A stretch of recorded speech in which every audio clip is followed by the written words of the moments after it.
Budget के दिन के जश्न का माहौल बजट के बाद भी है बरकरार। दिन की ऊंचाइयों के करीब ट्रेड करता हुआ बाजार, मजबूत खरीदारी। आखिरी 1.5 घंटा और कल है हफ्ते की एक्सपायरी। आइए करते हैं शुरुआत फाइनल ट्रेड की। स्वागत है आप सबका। नमस्कार, मैं हूं अनिल सिंघवी। और नमस्कार, मैं हूं दीपांशु भंडारी। और अनिल जी, जबरदस्त एक्शन बाजार में होते हुए दिख रहा है। कल का ऑप्टिमिज्म आज भी कैरी फॉरवर्ड हो रहा है। दिन में थोड़ा सा डिप मिला था, पर उसके बाद फिर से देखिए बाजार तेजी करते हुए डेज हाइपर पर। बताएं सर, आने वाले 1.5 घंटे के लिए आप कैसा एक्शन देखते हैं? एक्शन भरपूर है दीप, और दिन की ऊंचाइयों के करीब ट्रेड करते हुए दिख रहे हैं। इस वक्त आपको बाजार 17,750 के आसपास है। 17,768 का हाई बनाने के बाद 39,000 के ऊपर टिके रहने में कामयाब है। बैंक निफ्टी 39,281 का हाई बनाया है। बेहद मजबूती के साथ यहां भी होता कारोबार। सेंसेक्स 583 अंक ऊपर है। अच्छी तेजी यहां पर बनती हुई दिख रही है। जो तेजी आती दिख रही है वो IT, real estate, bank, NBFC शेयरों से आती हुई दिख रही है। ये वो स्पेस है जो सबसे ज़्यादा मजबूत है। छोटे और मिड कैप शेयरों में भी अच्छी खरीदारी है। 1 से 1.5% ये दोनों ही इंडेक्स आपको ऊपर नजर आएंगे। डाउ फ्यूचर सपाट है, कोई खास एक्शन नहीं है। यूरोप के बाजार 0.5% ऊपर है, यानी कि ग्लोबल मार्केट से सुस्ती और हल्की मजबूती के संकेत है। लेकिन भारतीय बाजार बजट के बाद अपने दम पर तेज दौड़ लगाते हुए। बिल्कुल सर, तो बैक टू बैक मूव्स बाजार में आती हुई दिख रही हैं। बजट से पहले, बजट के दौरान, बजट के बाद, और ऑफ कोर्स आज बजट के अगले दिन आप देख रहे हैं अच्छा मूड माहौल बाजार का बना हुआ है। और लेवल्स की अगर बात करें सर, तो आज भी अच्छे लेवल्स हैं। हालांकि 17,800 के करीब निफ्टी आकर क्रॉस नहीं कर पा रहा है इस लेवल को। 17,770 का आज हाई बना हुआ है, उसी के आसपास है, बट अच्छी मूव है। और बैंक निफ्टी भी 39,000 के ऊपर ही होल्ड कर रहा है कंफर्टेबली, कोई परेशानी नहीं आई। बिल्कुल दीप, और आज का जो हायर जोन है उस जोन में निफ्टी आ ही चुका है जी। 17,750 से 17,825। तो अभी तो फिलहाल कोई कमजोरी के ऐसे संकेत है नहीं, लेकिन हायर जोन जरूर है। तो देख रहे हैं आखिरी 1.5 घंटे में आपको एक आंख रखनी है डाउ फ्यूचर्स पर, क्योंकि आज के बाद हम थोड़ा बजट का खुमार कम कर देंगे। हाँ, यूफोरिया जिसे आप कहते हैं, उत्साह, जोश, जुनून, वो थोड़ा कम होगा। कल से हम अमेरिका पर नजरें फिर से बनाएंगे।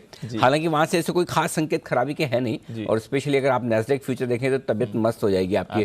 200 पॉइंट ऊपर नैस्डैक फ्यूचर्स है। तो इसका मतलब ये कि अमेरिका में ऐसे फिलहाल कोई दिक्कत वाले संकेत आपको दिख नहीं रहे। पोजीशंस अभी भी ठीक है। मैं थोड़ी देर में डेटा आपको बताऊंगा। एफआईएस की बिकवाली कम होने का खास जश्न आज आपको बाजार में दिख ही रहा है। जो बड़े टारगेट्स हैं उन पर आपको फोकस करना है। 17,800 से 17,875 की रेंज है निफ्टी के लिए अब हायर टारगेट के तौर पर, जहां पर आपको प्रॉफिट बुकिंग और बिकवाली करनी है। बैंक निफ्टी के लिए 39,325, 39,450 की रेंज है, लगभग उसके आसपास पहुंचे हैं। वहां पर 39,450, 39,500 के आसपास पहुंचेगा, वहां हल्की फुल्की आपको प्रॉफिट बुकिंग करनी है। तो इंतजार करें, अपनी तेजी की पोजीशन को ट्रेल करते चलें। ये सबसे बढ़िया सही तरीका है। तेजी के मार्केट को ट्रेड करने का बेहतर तरीका है कि जैसे जैसे बाजार ऊपर जाए वैसे वैसे आप अपना स्टॉप लॉस ऊपर लेते जाएं और उसको ट्रेल करते चले, ताकि अपसाइड का फायदा आप पूरा ले पाएं। तो ये है इस वक्त का मूड माहौल। फिलहाल कोई ऐसे संकेत खराब है नहीं, एक्सेप्ट एक ही कि आप थोड़ी सी हायर जोन में वहां पहुंचे जहां प्रॉफिट बुकिंग आ सकती है। तो हल्की फुल्की प्रॉफिट बुकिंग आ सकती है, और उस प्रॉफिट बुकिंग का इस्तेमाल आप फिर से निचले स्तरों पर खरीदारी के तौर पर करें। जी बिल्कुल, तो प्रॉफिट बुकिंग आने दें और फिर खरीदें, ये क्लियर। बिल्कुल, फ्रेश खरीदारी के लिए नेचुरली आपको इंतजार करना पड़ेगा। बिल्कुल, तो चलिए, आज तो भरपूर एक्शन रहा है बाजार में और स्ट्रैटेजी भी जबरदस्त रही। अब ऊपरी स्तरों पर मुनाफा वसूली आने दें, फिर से एंटर करें जब बाजार में आएगा डिप। पर चलिए बता देते हैं आपको कुछ नतीजे जो ऑलरेडी आ चुके हैं, और साथ ही आने वाले दिनों के लिए कुछ इंपॉर्टेंट ट्रिगर्स। कुशल है हमारे साथ तैयार, साथ ही वरुण भी। आफ्टरनून कुशल, बजट तो हो गया खत्म, बताएं अब क्या, कहां पर रखनी है नजर? नतीजे अभी थिक एंड फास्ट आते ही रहेंगे। इनफैक्ट 5-7 दिन जो है और नतीजों के लिहाज से काफ़ी अहम होने वाला है, क्योंकि काफ़ी सारी कंपनियां, जिसमें सबसे पहले तो निफ्टी में आप देखें, यहाँ पर एचडीएफसी लिमिटेड के नंबर्स तो आ ही चुके हैं। टाटा कंज्यूमर प्रोडक्ट्स के नंबर्स आने बाकी हैं, पोस्ट मार्केट एक्सपेक्टेड है। एफ&ओ स्पेस से 6 कंपनियां, अपोलो टायर्स, बलरामपुर चीनी, डाबर, जुबिलेंट फूड, एम&एम फाइनेंस और जी एंटरटेनमेंट के नतीजों पर आपको नजर रखनी है। इनफैक्ट जुबिलेंट फूडवर्क पर और भी नजर रखनी है, क्योंकि शेयर विभाजन पर भी ये विचार करता हुआ नजर आएगा। तो वो देखना काफी अहम रहेगा कि क्या स्टॉक स्प्लिट आता है। बलरामपुर चीनी फंड जुटाने पर भी बोर्ड बैठक करेगा। एंड एक्स डेट कॉनकोर और साथ ही टोरेंट फार्मा जो है आज ट्रेड करती हुई नजर आ रही है। साथ ही ग्लोबली अगर आप देखें तो ओपेक प्लस की मीटिंग है, और यूरोजोन से कोर सीपीआई के आंकड़े भी आते हुए नजर आएंगे। कल के सत्र की बात करें तो निफ्टी कंपनियों में आईटीसी और टाइटन अपने नंबर्स घोषित करेगी। साथ ही एफ&ओ की कल भी लंबी लिस्ट है, जिसमें AB capital, Cadila health care, Coromandel international, GAIL, Godrej properties, Lupin, PI industries, Pfizer और टोरेंट पावर अपने नंबर्स डिक्लेयर करेंगी। इमामी का जो है शेयर बाईबैक पर भी विचार किया जाएगा, तो इमामी पर नजर रखिए। साथ ही एक्स डिविडेंड जो है एनटीपीसी ट्रेड करेगा। हाल ही में इनके नंबर्स भी आए थे, तो 4 रुपये प्रति शेयर का अंतरिम डिविडेंड का इन्होंने ऐलान किया था। साथ ही चीन और हांगकांग के बाजार तो बंद रहेंगे, बट मोर इंपॉर्टेंटली यूके यानी बैंक ऑफ इंग्लैंड के इंटरेस्ट रेट डिसीजन आएंगे। साथ ही जो ईसीबी है, यूरोपियन सेंट्रल बैंक, उसके भी इंटरेस्ट रेट डिसीजन जो है कल के सत्र में ही आते हुए नजर आएंगे, तो यहां पर बड़ा फोकस हमारा बना रहेगा। 4 फरवरी निफ्टी से श्री सीमेंट, टाटा स्टील अपने नंबर्स डिक्लेयर करेंगी। एंड एफएनओ स्पेस से अगेन हैवी लिस्ट है, जिसमें AB fashion, Alkem lab, Aster limited, city union bank, first solutions, GNFC, InterGlobe aviation, REC और सीमेंस पर आपको नजर रखनी है। साथ ही वेदांत फैशंस, इसका आईपीओ खुलता हुआ दिखेगा। 4 फरवरी से 8 फरवरी तक आईपीओ जो है खुला रहेगा। 824 से 866 रुपये प्रति शेयर का प्राइस तय किया गया है और लॉट साइज 17 शेयरों का है। कुल साइज जो है, ये कुल ओएफएस है इनफैक्ट 3150 करोड़ रुपए का। तो यहाँ पर नजर रखनी है। टीवीएस ग्रुप की ग्रुप रिस्ट्रक्चरिंग स्कीम लागू होती हुई दिखेगी। साथ ही एशियन ग्रेनिटो 4 फरवरी को यहाँ पर फंड जुटाने पर भी बोर्ड बैठक है। और अंत में चंबल फर्टिलाइजर और मैरिको, जो इन्होंने इंटरिम डिविडेंड का ऐलान किया था, उसकी एक्स डेट होती हुई दिखेगी। और यूएस के मंथली जो जॉब्स डेटा है वो भी आते हुए दिखेंगे। तो ढेरों ट्रिगर्स हैं जहां पर आपको रखनी नजर, उसका एक्शन बाजार पर दिखेगा। एक्शन वरुण भी बता रहे हैं, क्योंकि काफी नतीजे भी आ गए हैं और कुछ और खबरें भी हैं। वरुण बताएं इनके बारे में। डेफिनेटली दीप, तो शुरुआत मारुति से करूंगा। नतीजे नहीं आए, लेकिन प्रोडक्शन का नंबर इन्होंने दिया है। जनवरी में करीब 1.61 लाख यूनिट के आसपास का प्रोडक्शन रहा है, ये इन्होंने नंबर दिया है। एचडीएफसी मुनाफा अनुमान से बेहतर है, 3260 करोड़ पे 2832 करोड़ के आसपास का अनुमान था। और यहाँ पे आय जो है वो भी 11,760 करोड़ से बढ़कर 11,784 करोड़ के आसपास आई है। एनपीएस जो है 2.32% के आसपास रहे हैं। आईओबी मुनाफा 213 करोड़ से बढ़कर 454 करोड़ के आसपास आया है। कंपनी की ग्रॉस एनपीएस जो है वो घटे हैं 10.66% से घटकर 10.4% के आसपास है। धानुका एग्री मुनाफा 40 करोड़ से बढ़कर 42.5 करोड़ के आसपास आया है। मार्जिन्स में गिरावट हुई है 2% की, लेकिन 8 रुपये प्रति शेयर के डिविडेंड का ऐलान कंपनी ने किया है। डीसीडब्ल्यू मुनाफा 6.2 करोड़ से बढ़ के 26.7 करोड़ पे आया है। अल्कलाई एमाइंस मुनाफा 85 करोड़ से घटकर 46 करोड़ के आसपास आया है। वी गार्ड मुनाफा 78 करोड़ से घटकर 53 करोड़ पे आया है। मार्जिन 14.4% से घटकर 9% के आसपास आए हैं। जायडस वेलनेस यहाँ पे मुनाफा 1.7 करोड़ से बढ़कर 23.3 करोड़। अवध शुगर मुनाफा 3.7 करोड़ से बढ़कर 29 करोड़ के आसपास आया है। आरती सर्फेक्टेंट्स मुनाफे से घाटे में आई है। 16 करोड़ के मुनाफा किया है कंपनी ने, पिछले बार 2 करोड़ के आसपास का घाटा किया था कंपनी ने। इसके अलावा हमारी एक्सक्लूसिव खबर थी कि इंश्योरेंस कंपनियां जो है वो श्योरिटी बॉन्ड जारी करेंगी।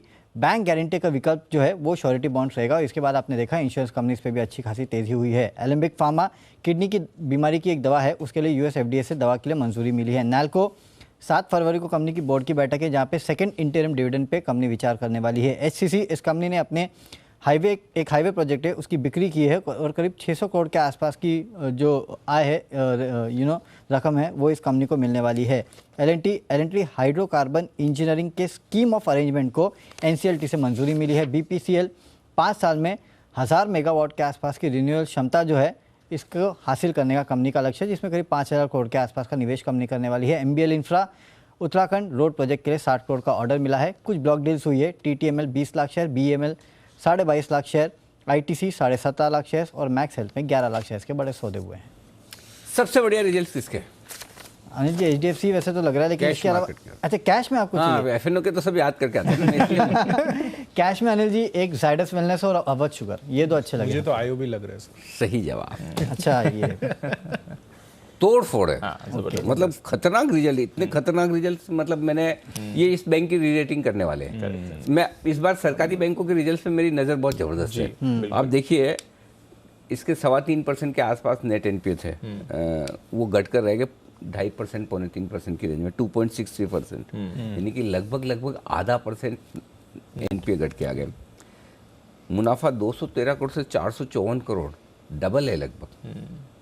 और ग्रोस एनपीए भी मेंटेन है, बड़े नहीं, नेट लेवल पे कम होते जा रहे हैं। इंटरेस्टिंग है। तो ये एसेट क्वालिटी में सुधार का सबसे बड़ी चीज़ है कि जो रिकवरी आ रही है उस रिकवरी से प्रॉफिट बढ़ के आ रहा है। आप देखो प्रॉफिट में जो जबरदस्त ग्रोथ आई है, ये कमाल के रिजल्ट है। प्रोविजनिंग भी सर 500 करोड़ रिड्यूस हो गई है, कम हुई है। ओके। और दूसरा कॉन्फिडेंस ये दिखा रहा है सर, ग्रॉस एनपीएस ऊपर है, नेट एनपीएस सुधरे हैं, मतलब इन्हें प्रोविजनिंग का इस समय प्रेशर नहीं है। अगर प्रोविजनिंग ज्यादा करते तो अपने वो कर सकते, बट वो प्रेशर इन्हें मतलब फ्रेश प्रोविजन का प्रेशर नहीं है, और जो राइट बैक्स होंगे वो प्रॉफिट में जुड़ रहे हैं, तो ये डबल फायदा हो रहा है। वो इकोनॉमी के अपटिक के साथ, अकाउंट्स की रिकवरी के साथ बहुत तगड़े रिजल्ट हैं। तो ये है आईओबी कमाल के रिजल्ट। जरा एक बार किसी से राय ली जाए चार्ट पर, किससे क्या लेंगे? सुमित जी हाँ, एक्सपर्ट है। सुमित जी की रेडार वाला स्टॉक है। सुमित जी, आईओबी की चार्ट देखिए जरा। अनिल जी, आईओबी के अंदर मोमेंटम तो बन रहा है, लेकिन इसके अंदर बढ़िया मोमेंटम देखने को मिलेगा जब ये स्टॉक 22 का लेवल ब्रेक करेगा। 22 के ऊपर एक बार ये ब्रेक कर देगा तो फिर स्टॉक के अंदर बढ़िया मूव आएगा और फिर 24 से 25 रुपए तक का मूव देखने को मिल सकता है। जिन्होंने लिया है वो होल्ड करें और 22 का ब्रेकआउट का वेट करें, उसके बाद 10% का मूव ऊपर में देखने को मिलना चाहिए। ओके, तो 22 के ऊपर हो जाएगा बेहद 22 के ऊपर 10% का मूव सीधा 10%। 22 के ऊपर सीधा 10%। हाँ सुमित जी? जी अनिल जी, लाइट वाले दिन याद आ गए मुझे सुमित जी के। हाँ बिल्कुल, सुमित जी उसी तरह की बात करते हुए दिख रहे हैं, वो एकदम साफ दिख रहा है। आइए, तो ये है हमारे एक्सपर्ट्स हमारे साथ हैं इस वक्त बजट स्टॉक एक्सचेंज में। एक एक करके हम उनकी पिक्स लेना शुरू करते हैं, लेकिन इससे पहले नतीजों का सीजन बड़े जोरों पर है, जिसे कुशल इंग्लिश में कहते हैं थिक एंड फास्ट, जिसे मैं कहता हूँ जोरों पर है। जोरों पर है बराबर है। हाँ, ओके, तो जोरों पर है नतीजों का सीजन। और VRL लॉजिस्टिक्स, वाओ, ये भी वाओ नंबर से 563 करोड़ से बढ़कर मुनाफा गजब का बढ़कर आता हुआ दिख रहा है। नहीं सॉरी, 40 करोड़ आय बोल गया। 40 करोड़ से मुनाफा 61 करोड़, 50% से ज़्यादा की बढ़त मुनाफे में आपको नजर आएगी। और आय में 463 करोड़ से बढ़त होकर 678 करोड़ की VRL लॉजिस्टिक्स। ये है वो दमदार स्टॉक जिसके नतीजे आपकी स्क्रीन पर फ्लैश होते हुए दिख रहे हैं। अब मुझे ये तो याद है किसी ने तो रिकमेंड किया हुआ है VRL लॉजिस्टिक्स में। मैं किसी के पास चार्ट वार्ट पूछूं इससे पहले आप अपने आप वॉलंटियर कर लें, मुझे बताएं BSE में कौन है जो VRL लॉजिस्टिक्स रिकमेंड करता है, ट्रैक करता है, जरा बताइए।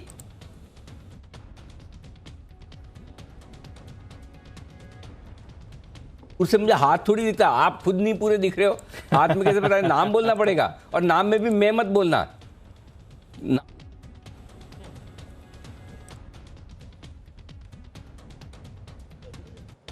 ऐसा तो हो नहीं सकता। नहीं करते हैं। आई थिंक कॉल्स तो दिए हैं, मुदित जी ने दिया था अनिल जी। सिमी जी, अच्छा सिमी, हाँ सिमी जी बताइए। Anil ji, actually VRL logistics ने में नहीं, मैं अक्सर गति में मेरा रिकमेंडेशन देती रहती हूँ। आज VRL में दे रही हूँ क्योंकि आप ही ने कहा कि रिजल्ट अच्छा है, नतीजा अच्छा है। मुझे लगता है कि ये स्टॉक यहाँ से भागने वाला है। ये स्टॉक अच्छा ब्रेकआउट में भी है। 500 के ऊपर इसका नेक्स्ट हर्डल होगा। 500 के आसपास का टारगेट तो मिनिमम एक्सपेक्टेड है। 500 से 520 का अनिल जी यही इसका रेंज है। ये क्रॉस करेगा तो ये आगे निकल जाएगा। करंट लेवल पर खरीदारी करने का सलाह होगा। 470 के नीचे स्टॉप लॉस रहेगा। 500 से 520 का टारगेट होगा। और यहाँ पे मेरा एक BTST कॉल है, अगर मिले तो मौका तो मैं लगे हाथ दे दूँ। ऐसे में जी दीपांशु, मेरे पास एक कॉल है, वो है अदानी एंटरप्राइजेज। अदानी एंटरप्राइजेज में खरीदारी करने का सलाह होगा। काफ़ी बढ़िया ब्रेकआउट यहाँ पे देखने को मिल रहा है। करंट लेवल पर खरीदने का सलाह होगा। 1800 के ऊपर का टारगेट है मेरा। 1820 का पहला टारगेट, 1830 का दूसरा टारगेट, 1800 का पहला टारगेट, 1825 का दूसरा टारगेट के लिए अदानी एंटरप्राइज को खरीदकर चलने का सलाह होगा।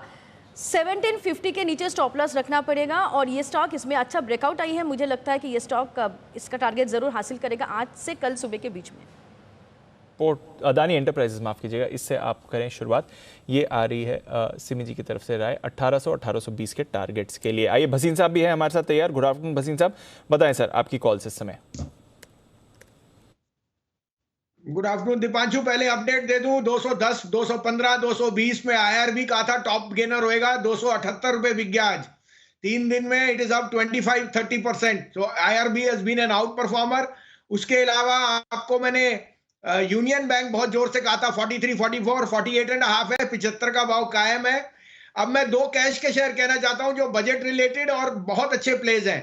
एक तो NLC, मैंने पहले भी कहा था 60 रुपीज में, 66 है।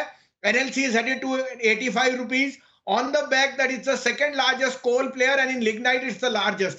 Second is SW Solar. Now Reliance Energy owns 40%, और इसमें जो बाकी भी large shareholders हैं, they've already pledged their shares with Reliance. So Reliance is going to be the biggest player in solar energy, and in MEP this is number 1। तो इसमें 750 का target है इस साल में या अगले साल में डबल होने का। अब आपके लिए 2 डेरिवेटिव कॉल है, आप कहें तो मैं शुरू करूं। बताएं भसीन साहब, डेरिवेटिव कॉल आपकी। तो पहला है again Britannia. Britannia will be the biggest beneficiary of and the management itself is saying they are seeing no slow down. 3630 में लीजिए, stop loss of 3560, target of 3750। Britannia is going to be the biggest gainer on the back that reopening will see huge amount of upside, और उनकी जो growth है is unparalleled as far as the biscuit segment and other segments. Second buy is जो मुझे लगता है housing में बहुत आउट परफॉर्म करेगा, PEL, Piramal Enterprises. After HDFC, now their cost of funds is one of the lowest with LIC and the business is expanding. They are one of the largest players in Maharashtra. 2515-20 में लीजिए, stop loss of 2470, target of 2750. This can give you 10% upside very very fast. तो ये हैं वो सारे stocks जहाँ पर रखनी है नजर। कुछ और बेहतरीन कॉल्स आने की तैयारी में, लेकिन उससे पहले चलते हैं नई दिल्ली, जहाँ पर कोल मिनिस्टर प्रहलाद जोशी बात कर रहे हैं हमारी एग्जीक्यूटिव एडिटर स्वाति खंडेलवाल के साथ। लाख टन पर डे हम सप्लाई कर रहे हैं, और इस बार हमारा इंपोर्ट भी 36% हमारा इंपोर्ट कम हुआ है आज के दिन में। और ये 36% इंपोर्ट कम हुआ है, और इतना ही नहीं है, जो इंपोर्ट बेस्ड कोल प्लांट थे वो क्योंकि इंटरनेशनल प्राइस बहुत बढ़ गए हैं, since the international prices have risen like anything from $40 per ton to it has gone to 191 $200। इसके कारण भी हुआ है, और हमारा प्रोडक्शन भी बड़ा है। स्पेशली एक तो कोल इंडिया का तो बड़ा है, इसके अलावा प्राइवेट सेक्टर में भी जो हम कैप्टिव के लिए दिया था जी, उसमें हमने एक बड़ा डिसीजन लिया। 50% अगर आप कैप्टिव को लिया है तो आपके जो ज़रूरत है, आपको कितना आवश्यकता है कोल, उसके ज़्यादा जो होता है 50% आप मार्केट में फ्री सेल कर सकते हैं, बेच सकते हैं। और PSU को तो हमने ये कहा आप 100% भी बेच सकते हैं। इसके कारण हमारा कोल अवेलेबिलिटी ज़्यादा हो गया है। और 1.5 वर्ष पहले माननीय प्रधानमंत्री जी के मार्गदर्शन में हमने कमर्शियल कोल माइनिंग जो शुरू किया है जी, उसका भी असर और 6-7 महीने में होगा, थोड़ा कम मात्रा में होगा क्योंकि ये अभी भी शुरू हुआ है। ये कोल माइन हम किसी को देने के बाद कम से कम इसके लिए 5-6 वर्ष लगता है, लेकिन हम 3 वर्ष में 2 वर्ष में कुछ ऑपरेशनलाइज करने के लिए हम कोशिश कर रहे हैं। ओके। वो भी हो भी जाएगा। अभी ऑलरेडी एक प्रोडक्शन शुरू हुआ है कमर्शियल कोल माइनिंग में जी, वो छोटी मात्रा में है लेकिन शुरू हुआ है। ऐसे जब हमारा और एक वर्ष में सब्सटेंशियली कमर्शियल कोल माइनिंग होगा, कमर्शियल कोल माइनिंग से हमको जो मिलेगा वो मिलेगा, और जो कैप्टिव में हमने ऑलरेडी दिया गया है वो मिलेगा, और कोल इंडिया का प्रोडक्शन भी हम ऐसे आगे भी ऐसे कर रहे हैं कि इसका प्रोडक्शन कभी भी न घटे। ऐसे हम इनसे बात कर रहे हैं, हमारा सभी राज्य सरकारों से, जहां झारखंड के मुख्यमंत्री से मेरा बात हो रहा है, उड़ीसा के मुख्यमंत्री के लगातार मेरा बात होते रहते हैं, और छत्तीसगढ़ से मुख्यमंत्री से हम बात कर रहे हैं। तो ऐसे हम बहुत लोगों सब विश्वास में लेके हम ये सभी हम कर रहे हैं।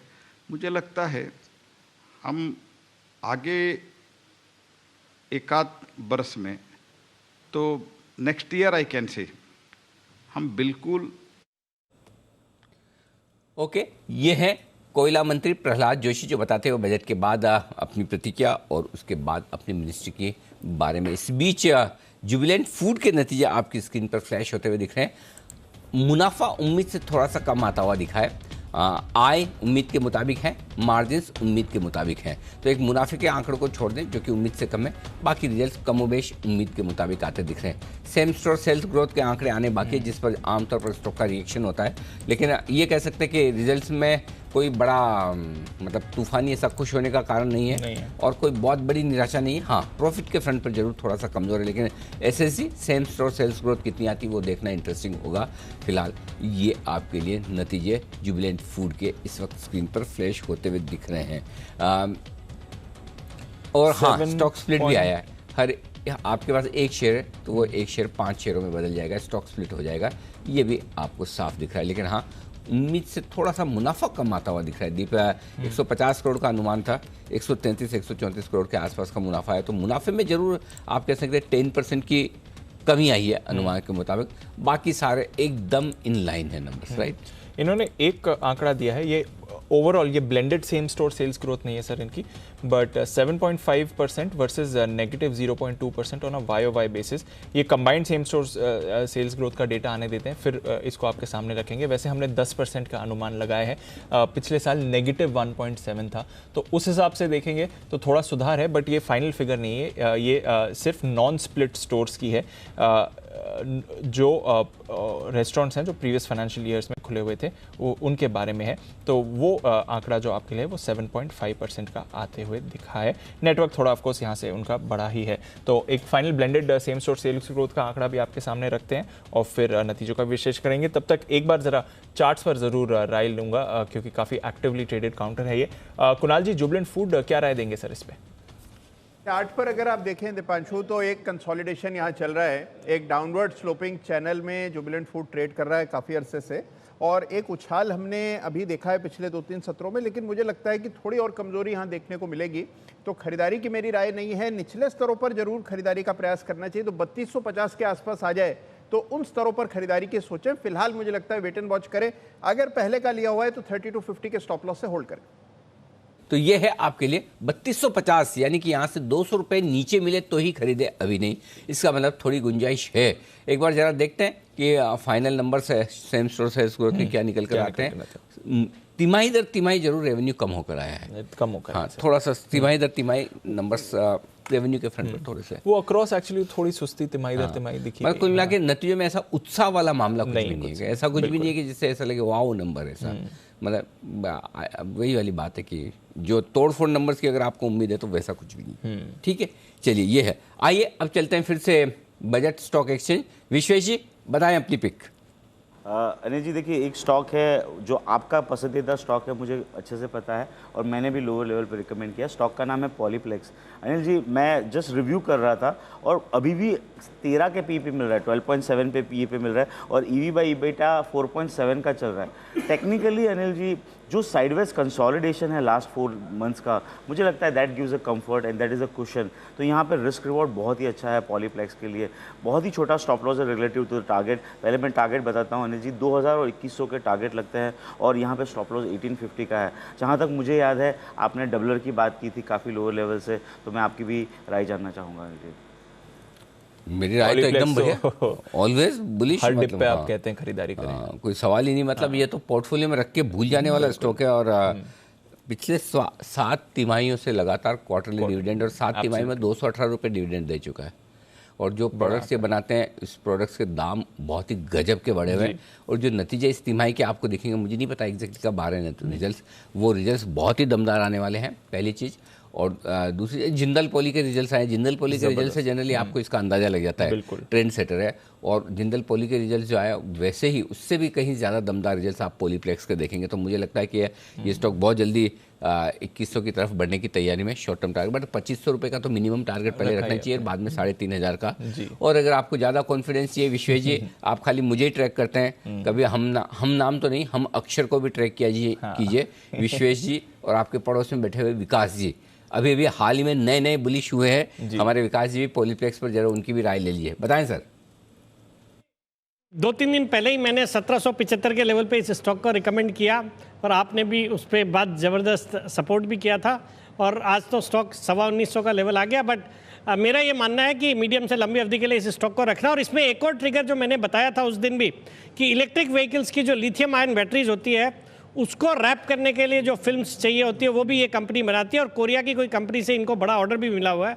तो इलेक्ट्रिक व्हीकल्स एक बड़ी अपॉर्चुनिटी आने वाले सालों में होगी, तो उसका भी फ़ायदा एक प्ले ये पॉलीप्लेक्स कॉर्पोरेशन हो सकता है। और इनकी साथ में एक कॉल भी है, दे दूं लगे हाथ। इतना हिचकिचा क्यों रहे हो, ऐसे बोलो चौड़े हो गए।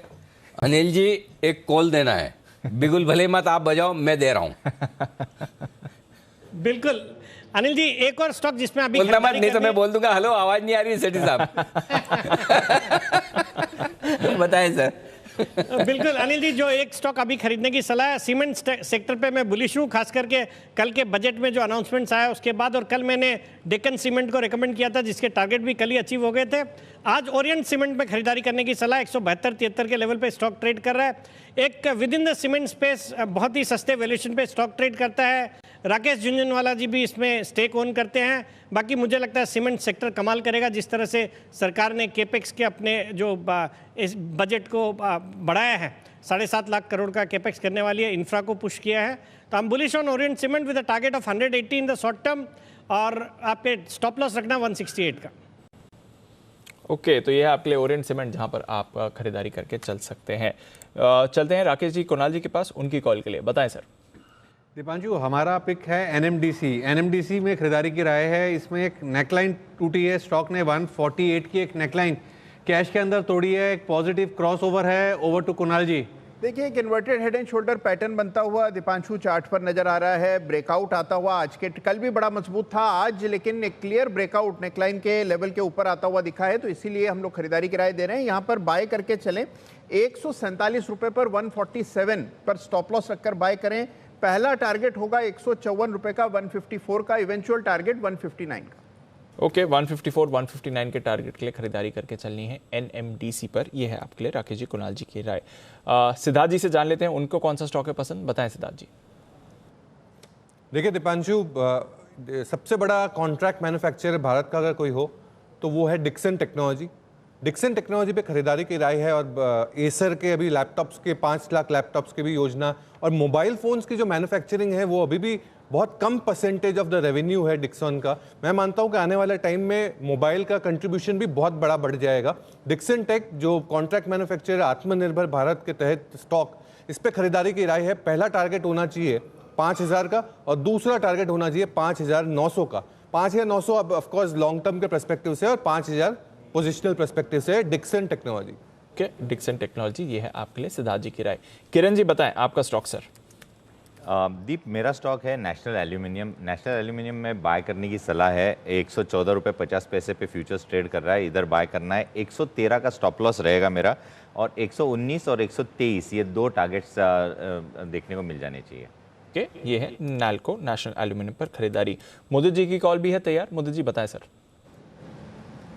दीप, बाय करके चलेंगे वेदांता को। यहाँ पर बढ़िया ब्रेकआउट वेदांता में नज़र आ रहा है। जिस तरह के चार्ट्स बने हैं, जो प्रीवियस स्विंग हाई थे उसको निकाल दिया है स्टॉक ने। यहाँ से जो पहला टारगेट बनेगा 348 का होगा, उसके बाद 351 तक के अपसाइड मूव वेदांता में नज़र आते हैं। बाय करके चलेंगे, स्टॉप लॉस रहेगा 339 का।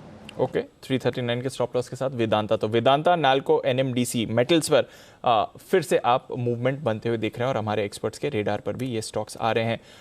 हिमांशु जी से भी जान लेते हैं, अगर उनकी कोई कॉल है। हिमांशु जी बताएं।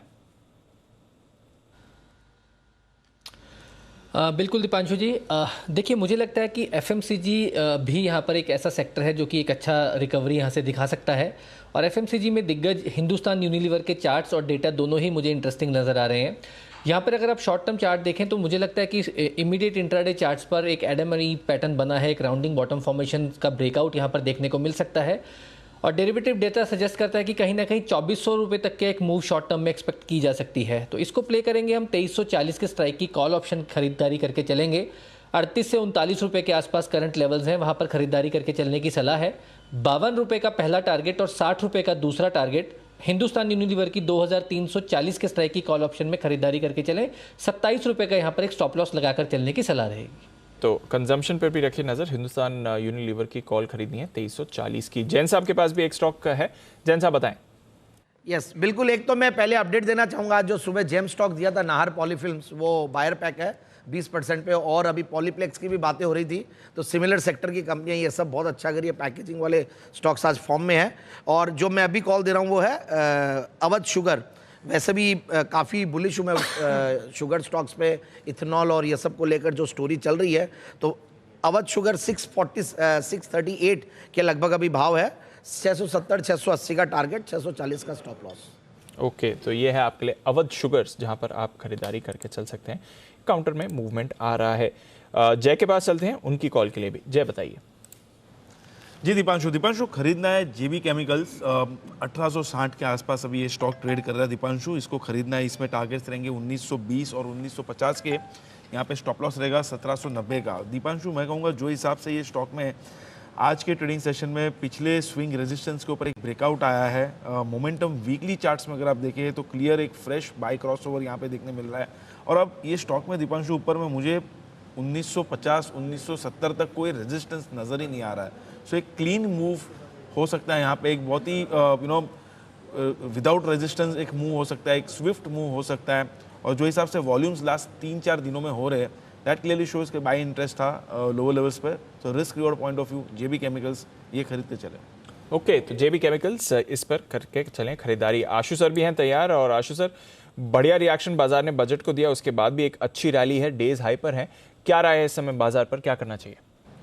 दीपांशु, पिछले वीकली रेंज, बजट की रेंज, इंट्राडे रेंज, सब रेंज के टॉप पे बंद हो रहा है, तो बहुत ही अच्छी स्ट्रेंथ दिखा रही है मार्केट।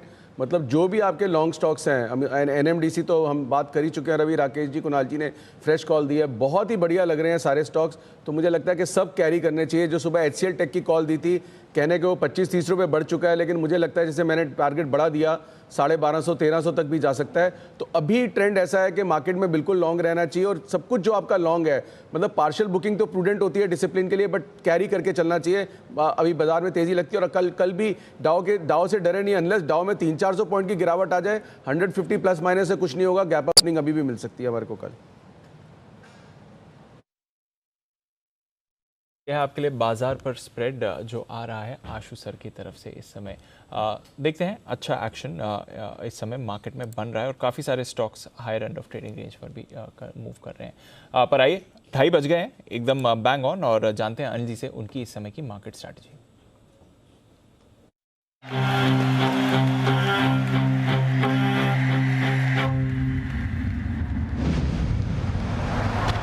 कभी कभी खुशी के लिए एक उदाहरण ही काफी है। एबिक्स कैश हर खुशी के लिए काफी है।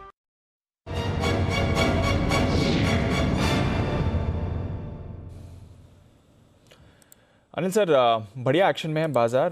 डाउ फ्यूचर्स 50 अंक नीचे हैं, वो ठीक है, वो हम देख ही रहे हैं, बट अल्फाबेट के दमदार नतीजे आए थे, 7% पोस्ट मार्केट रैली थी उसमें। तो नैस्डैक में उसी का आप एक्शन देख रहे हैं। नैस्डैक फ्यूचर्स 1% ऊपर है, आज शाम को भी बड़ा मूव वहाँ पर आ सकता है। स्टॉक स्प्लिट भी हुआ है उसका 1:20 का।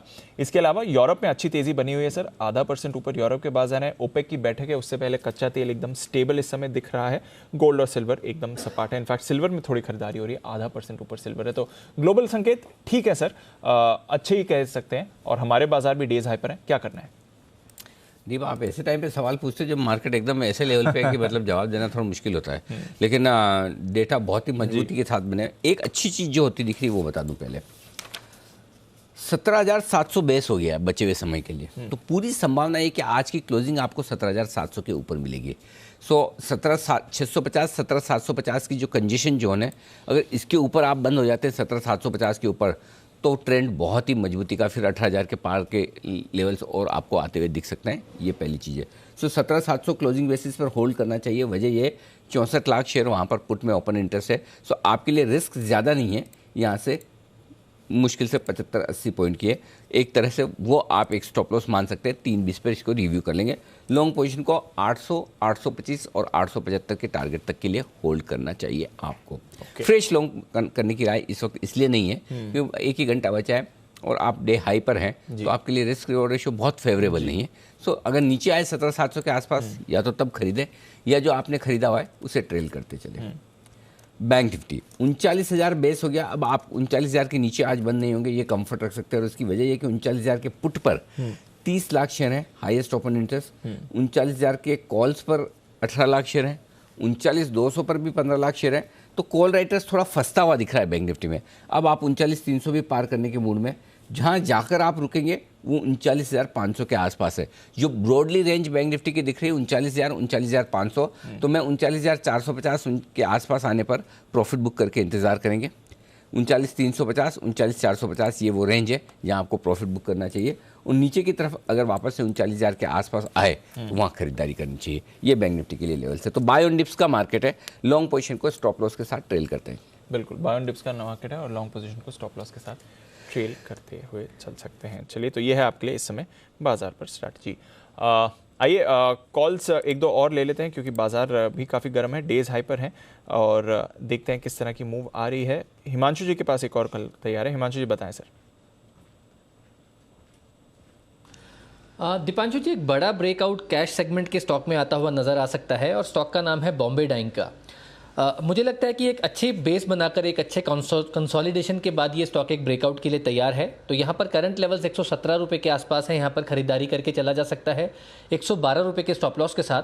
और जैसे ही ये स्टॉक 118 119 रुपये के ऊपर सेटल होता है, मुझे लगता है एक बड़ा ब्रेकआउट फर्दर यहाँ पर कंफर्म होता हुआ नजर आएगा और उस कंडीशन में यहाँ पर 132 से 140 रुपये तक के टारगेट्स के लिए बॉम्बे डाइंग में खरीदारी करके चलने की सलाह है।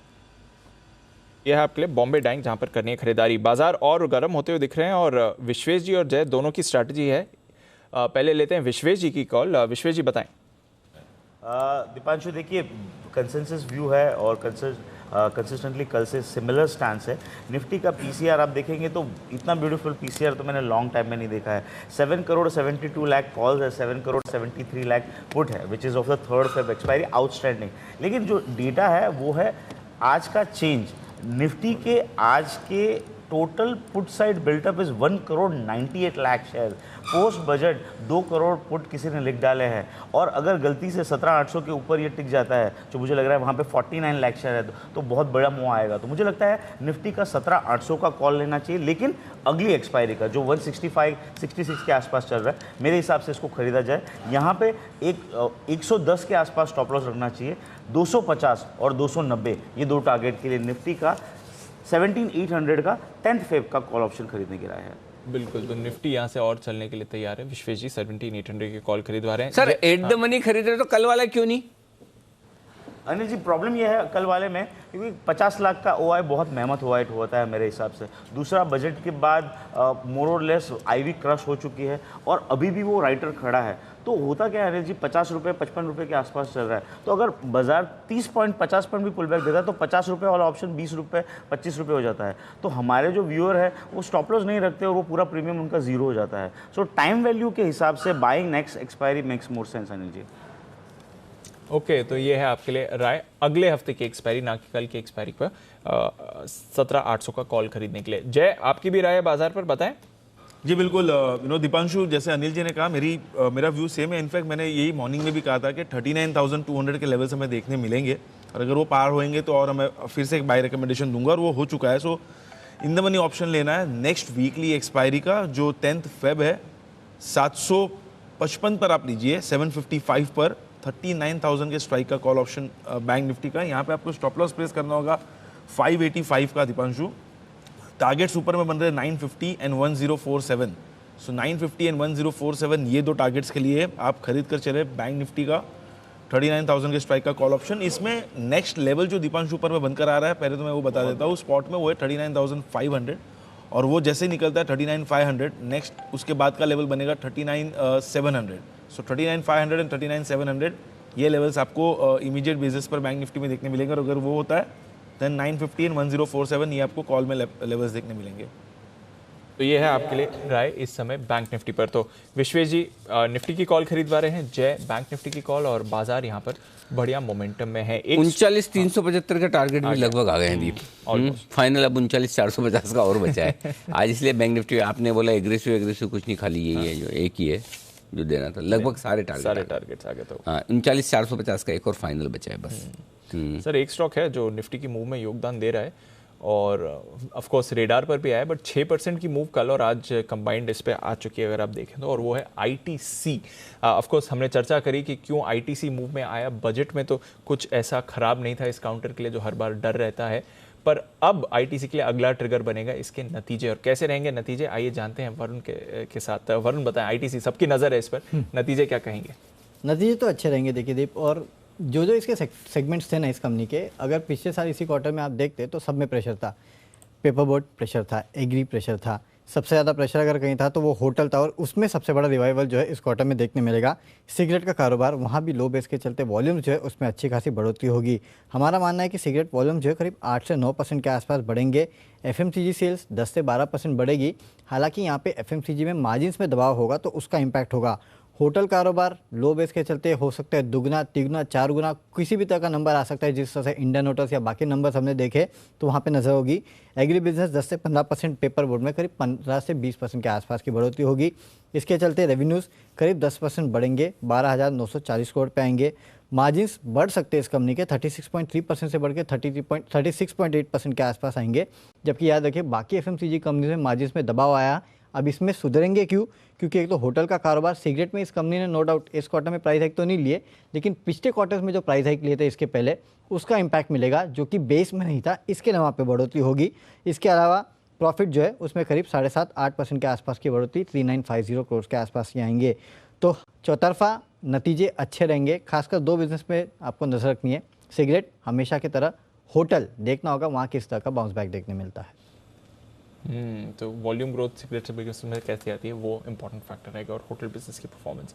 सो होटल बिजनेस की परफॉर्मेंस तो हमने भी थोड़ी हेल्प करी है। हाँ, आज तो हमारे सारे एक्सपर्ट्स कितने कुल मिला के टोटल 5 रूम बुक है आईटीसी में। ये सारे आईटीसी में रुके, पास में ही है ना। हाँ, तो आईटीसी के अगले क्वार्टर का भी पता चला। हाँ, अब आज मोदी जी ने रिकमेंड किया था आईटीसी सुबह चल गया, लेकिन आशु जी का ये मानना है कि मोदी जी के बोलने की वजह से नहीं चला, कि बोला हमारा बहुत कंट्रीब्यूशन है आईटीसी का रेवेन्यू बढ़ाने में, इस वजह से आईटीसी चला है। आशु जी कुछ भी हो, रुके तो आईटीसी में ही जाके ना। हाँ जी बिल्कुल अनिल जी, आईटीसी में रुके भी, खाया पिया भी वहाँ पे, बातचीत भी वहीं की सबसे, और सबको बताया भी कि हम आईटीसी में रुके हुए हैं। चलिए मोदी जी बधाई। पहले तो आपकी सुबह की ये पिक कमाल करती हुई दिख रही है, बताएं सब रिवाइज टारगेट और स्टॉप लॉस। देखिए जैसा हमने कहा था कि स्टॉक में अभी और तेज़ी बनेगी। पोजीशनल टारगेट यहाँ से 245 से 250 के निकल कर आते हैं, तो यहाँ पर किसी के पास पोजीशन है बिल्कुल होल्ड करके चलिए, नया बाय करके चल सकते हैं। 250 तक के टारगेट्स देखने को मिलेंगे। यहाँ पर स्टॉप लॉस रिवाइज करेंगे, 227 के स्टॉप लॉस से बाय करेंगे और होल्ड भी करके चल सकते हैं। ये राय है आपके लिए आईटीसी पर। आइए जैन साहब भी है तैयार, जैन साहब से भी ले लें उनकी एक बेहतरीन पिक, बताएं सर। यस, इंडोकाउंट लिमिटेड एक बेहतरीन क्वालिटी कंपनी अगेन, एंड जिस तरीके से इस सेक्टर पे काफ़ी दिनों से काफ़ी सारे स्टॉक्स दिए हैं, और मुझे लगता है कि इस स्टॉक को लेना चाहिए, और 246 के लगभग है, 255 259 का टारगेट, 245 का स्टॉप लॉस। यह है आपके लिए इंडो काउंट टेक्सटाइल स्पेस का काउंटर जैन साहब की तरफ से। किरण जी की भी कॉल है तैयार, किरण जी बताएं। ऑप्शन स्ट्रेटजी देना चाहूँगा। आईडीएफसी फर्स्ट बैंक का 49 का कॉल ऑप्शन जो कि ₹1 पे 1.85 पे ट्रेड कर रहा है, उसको लेना चाहिए। 1.5 का स्टॉप लॉस रहेगा, ₹2.5 और 2.75 ये टारगेट्स रहेंगे, कल तक देखने को मिल जाने चाहिए। ओके, तो ये है आपके लिए किरण जी की तरफ से खरीदारी की राय आईडीएफसी फर्स्ट, और यहाँ पर कॉल ऑप्शन के जरिए आप ट्रेड करके चल सकते हैं। सिद्धार्थ जी भी एक बैंक को आइडेंटिफाई करके आए हैं, सिद्धार्थ जी बताएं। दीपांशु, ये स्टॉक ने, इसके मुनाफों ने 250-225% में उछाल देखा है। एक्सिस बैंक में खरीदारी की राय है। नतीजे अच्छे, स्लिपेजेस कम हुए हैं ओवरऑल पर्सपेक्टिव से, क्योंकि एक्सिस बैंक पिछले अगर 1 साल की मैं बात करूं तो 1 साल में बहुत बड़ा अंडर परफॉर्मर रहा है, नतीजे भी ठीक नहीं रहे। अब मैं मानता हूं कि इसके नतीजे बेहतर होते जाएंगे, क्योंकि प्रोविजनिंग स्ट्रांग है, जीएनपी एनएनपी सब इंप्रूव हो रहे हैं। ओवरऑल पर्सपेक्टिव से स्ट्रांग फ्रेंचाइज है एक्सिस बैंक पे खरीदारी की राय है। आपको कुछ नहीं तो 15-20 दिन का एक व्यू, 1 महीने का व्यू रखना चाहिए। पहला टारगेट होगा 830 का और दूसरा टारगेट होगा 860 का एक्सिस बैंक। 830-860 के टारगेट के लिए एक्सिस बैंक पर आपको करनी है खरीदारी, ये भी एक्शन में आ रहा है काउंटर। मुदित जी बताएं आपकी पिक। देखिए बाय करके चलेंगे बैंक ऑफ बड़ौदा को, जिस तरह के स्ट्रक्चर बने हुए हैं यहाँ पर बढ़िया अपसाइड मूव देखने को मिल रहा है। लगातार चार्ट्स पर एक हायर हाइज हायर लोज में काउंटर ट्रेड हो रहा है। आज के सेशन में स्टॉक में ईयरली हाई जैसे लेवल्स बनते हुए नजर आ रहे हैं। अच्छे ओआई एडिशन के साथ इस काउंटर में बाइंग नजर आ रही है। बैंक ऑफ बड़ौदा बाय करके चलेंगे 113 रुपये के टारगेट्स के लिए, स्टॉप लॉस रहेगा 107 का। तो ये है बैंक ऑफ बड़ौदा, और एक एक करके बैंक्स पर ही हमारे एक्सपर्ट्स का भरोसा बढ़ रहा है। विश्वेश जी ने अभी आपको राय भी दी निफ्टी पर, बैंक निफ्टी पर जय की राय आई। अब एक कॉल भी आ रही है विश्वेश जी की बैंक स्टॉक्स पर, बताएं सर। देखिए दीपांशु, बजट से पहले हमने ये एंटिसिपेट किया था पीएसयू बैंक लीड करेगा, बैंक ऑफ बड़ौदा 97 वाला 110 हो गया। ड्यूरिंग द बजट हमने बैंक निफ्टी बाय दिया, इंडसइंड बैंक दिया, 920 वाला 970 हो गया। अब मुझे लगता है पीएसयू बैंक में वो बैंक जो बहुत ज़्यादा अंडर वैल्यूड है, तो स्टॉक मैंने आइडेंटिफाई किया इंडियन बैंक। 0.5 मतलब half times price to book चल रहा है और मुझे ऐसा लग रहा है कि this is incredibly low valuation और जिस हिसाब से स्टॉक में मूवमेंट आ रहा है समथिंग बिग इज प्राइसिंग इन। मुझे लगता है यहाँ पे रिस्क रिवॉर्ड फेवरेबल है दीपांशु, खरीदारी करनी है इंडियन बैंक में। 158 का छोटा सा स्टॉप लॉस, 175 और 195 के टारगेट रहेंगे। ये है राय आपके लिए इंडियन बैंक में खरीदा। अच्छा, ये टेक्निकल चार्ट्स पे आपके अभी कॉल आया है इंडियन बैंक खरीदने का, इतने में आपको टाइम मिल गया कि आप बुक वैल्यू भी देख ले इसकी? अनिल जी बहुत टाइम स्पेंड किया है to minimise the time to look at the numbers, तो काफ़ी ज़्यादा चीज़ें खुली होती है। तो फंडामेंटली अनिल जी, विकास जी और संदीप जी को देख के सीखा हूँ कि ये रेशियो देखने चाहिए। तो अगर बैंक है तो बुक वैल्यू देखना चाहिए। तो मैंने अभी देखा और मुझे लगा 0.5 बुक वैल्यू मतलब मार्जिन ऑफ सेफ्टी काफ़ी ज़्यादा है। Then only thing matter is NPA. ये दो फिगर कंफर्टेबल लगे, टेक्निकली स्ट्रॉन्ग है और उसके बाद अनिल जी स्टॉप लॉस है। किसने बताया? विकास जी ने। विकास दिन पहले रिकमेंड ही किया है और उस दिन मेरा रीजनिंग यही था कि इसकी बुक वैल्यू है 330 रुपया और 0.5 times of book value trade कर रहा है। 145 का उस दिन भाव था इसका और आज 165-66 के लेवल आ गया। विकास जी एक चीज़ का ध्यान रखें, आप जब आप दूसरों को सिखा रहे हैं तो देखो 2 दिन 3 दिन में तो बुक वैल्यू बदलती नहीं है। तो 3 दिन पहले कि आपकी बुक वैल्यू सुनकर विश्वेश जी ने कहा वो तो ठीक है, विश्वेश जी के 3 दिन पहले के चार्ट्स के हिसाब के लेवल के हिसाब से आप रिकमेंड मत कर देना क्योंकि इनके लेवल हर रोज़ बदल जाते हैं चार्ट्स के। हाँ, तो पता चला कि फंडामेंटल और टेक्निकल रिसर्च में जो फ़र्क है वो बना रह जाए। आप इंपोर्ट मत कर लेना रिसर्च, एक्सपोर्ट करते रहो तब तक ठीक है। आइए अब तैयार है जय ठक्कर भी बताने के लिए। जय बताइए आपका स्टॉक कौन सा है? Anil ji PSU banking pack में से ही है। In fact last week SPL mid cap show में मैंने दिया था बैंक ऑफ इंडिया एंड तभी मैंने कहा था कि इसके बड़े टारगेट्स दिए थे मैंने, 68 तक के टारगेट्स दे दिए थे वहाँ पे, जो लगभग 40% के आसपास की अपसाइड थी। तब मोमेंटम बना हुआ है PSU बैंकिंग स्टॉक्स में। विश्वेश ने अभी दिया बैंक ऑफ इंडियन बैंक और मुझे पसंद है यूनियन बैंक और फंडामेंटल्स हम वही चेक कर रहे थे, वही डिस्कस कर रहे थे, सेम ही फंडामेंटल्स है। अगेन इसकी भी बुक वैल्यू 0.5 है। और अनिल जी मैं ये कहना चाहूँगा कि यूनियन बैंक में जो हिसाब से कंसोलिडेशन का ब्रेकआउट देखने मिला है, हाई टॉप्स हाई बॉटम का कंफर्मेशन आज हुआ है, वॉल्यूम्स लास्ट एक हफ्ते से देखिए बढ़िया है और मोमेंटम भी पॉजिटिव है। तो इसके जो टारगेट्स ऊपर में बन रहे that comes to around 52 and 55, 53 and 55। So 53 and 55 ये 2 टारगेट्स के लिए खरीदें यूनियन बैंक एंड यहाँ पे स्टॉप लॉस रहेगा 47 का। ये है आपके लिए union bank, Indian bank, union bank, bank of Baroda, axis, IDFC first. ये कुछ कॉल्स हैं आपके लिए पिछले 5 मिनटों की जो पूरे के पूरे बैंक निफ्टी पर ही आधारित हैं और वहीं पर आप ज़बरदस्त मूवमेंट इस समय बनते हुए देख रहे हैं। नज़र रखेंगे बैंक स्टॉक्स पर, आपको जो अच्छा एक्शन बन रहा है। बैंक निफ्टी को अब 850 पॉइंट्स की तेज़ी दिखा रहा है, 39,400 पर अब आपको बैंक निफ्टी आते हुए दिखेगा। तो fresh move, up move banks में आ रही है। तो बैंक्स की इतनी बात हुई, एक PNB बच गया है। सिमी जी आप भी इस पर राय दे दें, PNB पर क्या करना है? 2% ऊपर ये भी पूरा दीपांशु, पूरा PSU बैंक में मोमेंटम है और मुझे लगता है कि ये बैंक भी चलेगा यहाँ से भी। मुझे लगता है कि ये स्टॉक यहाँ पे खरीद कर चलिए, बहुत ही शानदार ब्रेकआउट है और यहाँ पे मुझे लगता है कि मिनिमम टारगेट जो एक्सपेक्ट करोगे वो 47 का होगा। 45-50 से 47 का मिनिमम टारगेट के लिए PNB को खरीद कर चलने का सलाह होगा। 40 के नीचे स्टॉप लॉस मेंटेन करना रहेगा और ये पोजीशन फ्राइडे तक होल्ड करेंगे। मुझे लगता है कि फ्राइडे के आसपास 47 का टारगेट्स बनना चाहिए PNB में। आपके लिए राय PNB जहाँ पर आपको रखनी है नज़र, अच्छा एक्शन इस पर बन रहा है। बट थोड़ी देर के लिए बैंक्स से मूव ऑफ करते हैं क्योंकि यहाँ पर तो फोकस है ही और कुछ और कॉल्स भी लेंगे बैंक्स की। बट टाइटन पर रखते हैं नज़र, कंजम्पशन पर भी फोकस बना हुआ है बाजार का और टाइटन के आने वाले हैं नतीजे भी। तो जानते हैं वरुण के साथ कैसे रहेंगे नतीजे। वरुण, देखिए इस कंपनी ने अपडेट तो पहले ही दे दिया था कि काफ़ी ग्रोथ जो है अच्छी रही है और खासकर शादियों का सीज़न था, उसका इम्पैक्ट देखने मिला। फेस्टिवल सीज़न था और ओपन अप हो चुके थे, काफ़ी सारे इनके शॉप्स जो थे वो ऑलमोस्ट ओपन थे, तो उसका इम्पैक्ट देखने मिलेगा। इसके चलते कंपनी की जो ओवरऑल ग्रोथ है वो अच्छी रहेगी। कंपनी ने कहा था कि ज्वेलरी सेगमेंट में 37%, वॉचेस एंड वेयरेबल्स में 28%, आईवेयर में 27% के आसपास की जंप देखी गई। तो इसके चलते हमारा अनुमान है रेवेन्यूज़ करीब 23.5% बढ़ेंगे, 9,000 करोड़ के आसपास से आ सकते हैं। मार्जिन में बढ़ोतरी होगी क्योंकि एबिटा 34.5% बढ़ेगा, मार्जिन 13.3% से बढ़ के 12.3%। मुनाफा जो है 760 करोड़ के आसपास आ सकता है, 81% के आसपास का जंप यहाँ भी देखने मिलेगा। तो जैसे कि मैनेजमेंट ने कमेंट्री दी थी कि ग्रोथ काफ़ी बेहतर रही है, उसके बेसिस पे अनुमान हमने लगाया है कि कंपनी के ओवरऑल ग्रोथ जो है उसमें बढ़ोतरी, मार्जिन भी अच्छे खासे बढ़ने वाले हैं। ओके, तो अच्छी ग्रोथ आती हुई दिखेगी टाइटन की तरफ से, यहाँ पर रखनी है आपको नज़र। इसका भी मूव आते हुए दिख सकता है। भसीन साहब भी अगर हमारे साथ हैं तो एक राय टाइटन पर भसीन साहब की भी ले ली जाए। भसीन साहब, कोई राय नतीजों से पहले? हालांकि अपडेट्स में ऑलरेडी इन्होंने इंडिकेशन तो दे ही दिया था। कल थोड़ी जेम्स रफ डायमंड पर इंपोर्ट ड्यूटी भी कटी है, उसका भी इनडायरेक्ट एक इम्पैक्ट इन्हें भी आएगा। कोई राय सर टाइटन पर? हाँ, तो दीपांशु कल मेरी टॉप पिक थी और देखिए सब 6%, 5% yesterday, 3% yesterday and today also. और टाइटन तो is univoquely going to be the best play on the festive season, wedding season. And I think that there is no two questions. This is headed to 2750 over a medium term. This is one of the pillars of the bank nifty.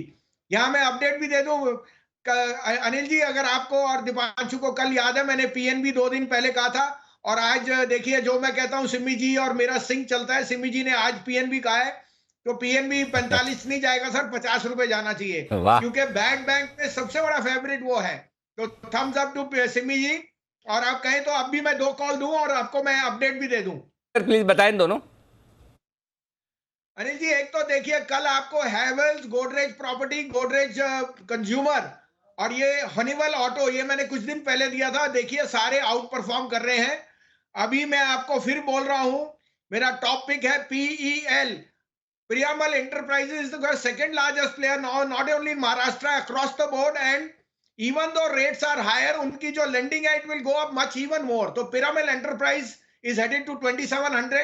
Keep a stop loss of 2460. Second buy is Bharat Forge.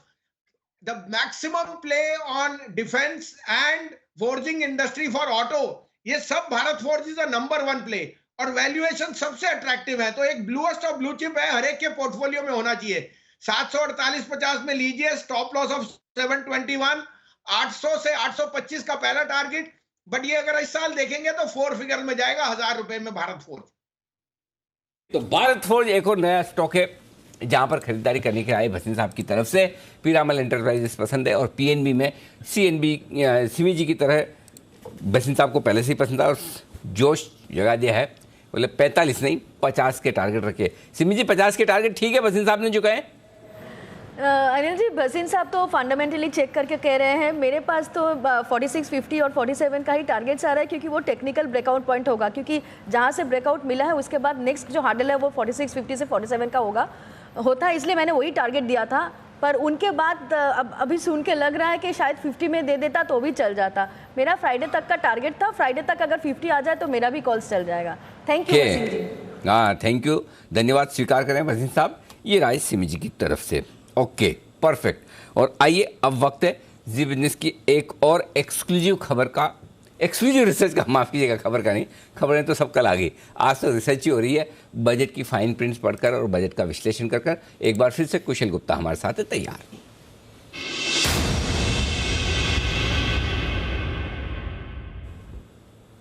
तो इससे पहले कुशल हमारे साथ जुड़े, 2 minute आपको लगेंगे, लेकिन दीप इस बीच डे हाई पर आ गए मार्केट। बिल्कुल सर, ये तो 17,800 आज ही होने की तैयारी है।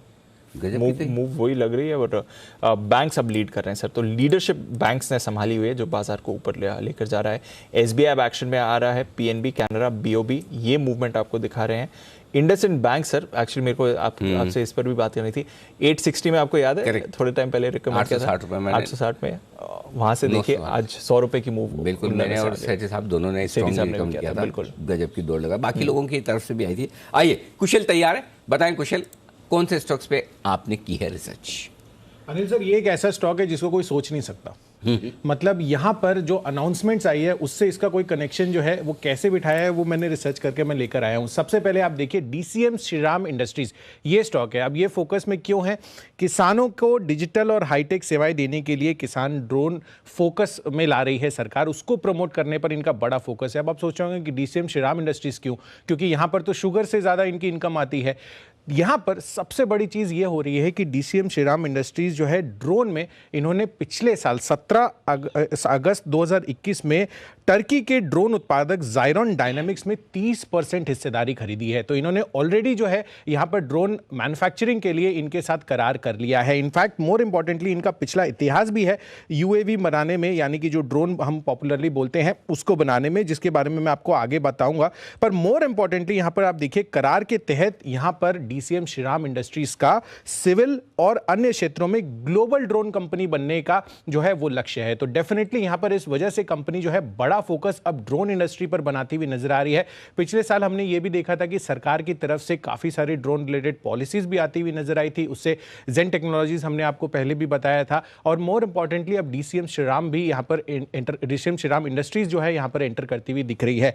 इनफैक्ट जैसे कि मैं आपको बता रहा था कि ऐसा नहीं है कि सरकार का जो फोकस है वो इस कंपनी पर नहीं है। 5 जुलाई 2018 में सरकार से हर साल यहाँ पर 500 यूएवी यानी 500 ड्रोन्स बनाने का ऑर्डर मिल चुका है इनको, और ये लाइफ टाइम कॉन्ट्रैक्ट है, तो यहाँ पर इसकी कोई एक्सपायरी नहीं है। तो हर साल 500 ड्रोन्स ये ऑलरेडी बना रही है। और अब जिस तरह का इन्होंने 30% हिस्सेदारी टर्की की कंपनी के साथ किया है ज़ायरॉन डायनामिक्स के साथ, यहाँ पर इसके बड़े चर्चे हैं। इनफैक्ट वॉर्स में यहाँ पर इसकी जो ड्रोन्स हैं काफ़ी हद तक इस्तेमाल होते हैं, और अब भारत में और साथ ही अन्य एशियन कंट्रीज में भी ज़ायरॉन डायनामिक्स के जो ड्रोन्स हैं वो बिकते हुए नजर आएंगे। तो डेफिनेटली इस वजह से जो डीसीएम श्रीराम इंडस्ट्रीज है वो बड़े फोकस में रह सकती है। आगे चलकर यहाँ पर बड़े ग्रोथ एरियाज इनके लिए ड्रोन स्पेस में खुल सकते हैं।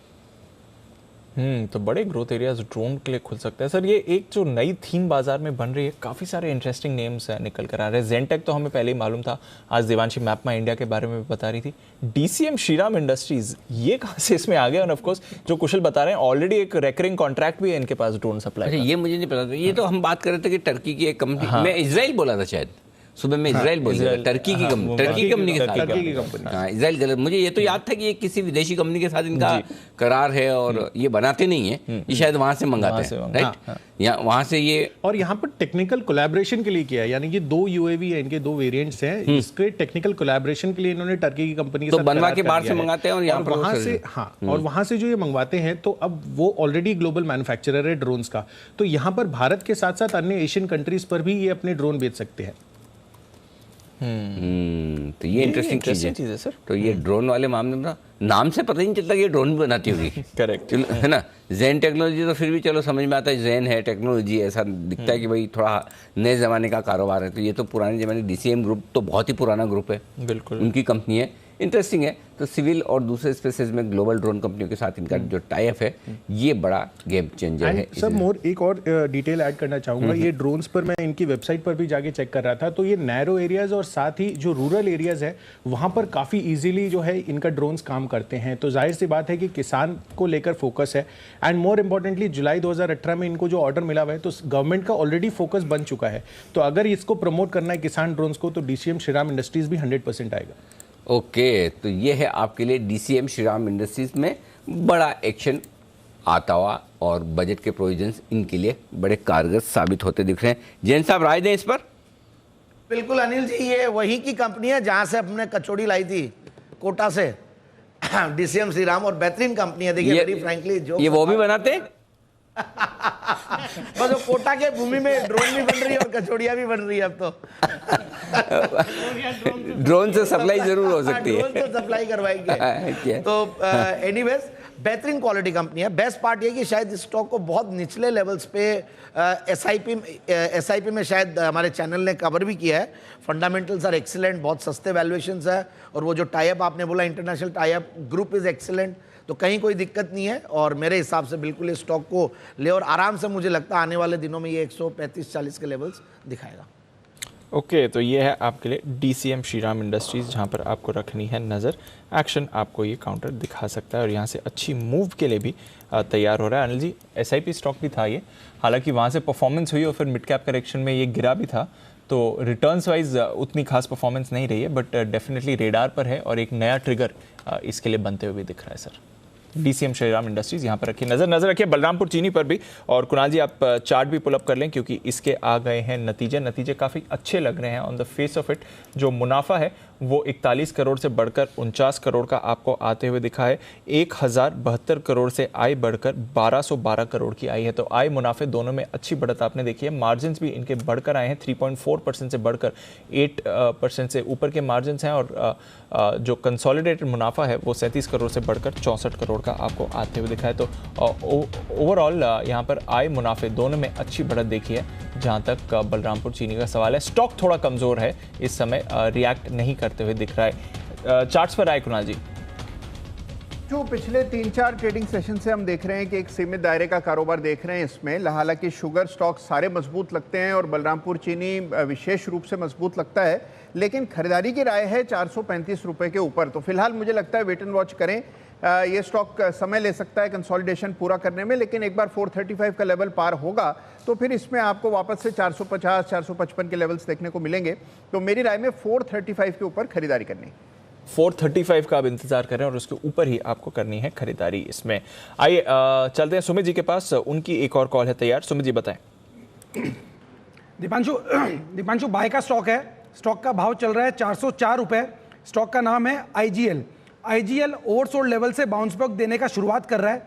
आईजीएल के अंदर यहां से एक ऊपर का मूव देखने को मिल सकता है। 415 का इसके अंदर होगा पहला टारगेट, 425 का होगा इसके अंदर दूसरा टारगेट।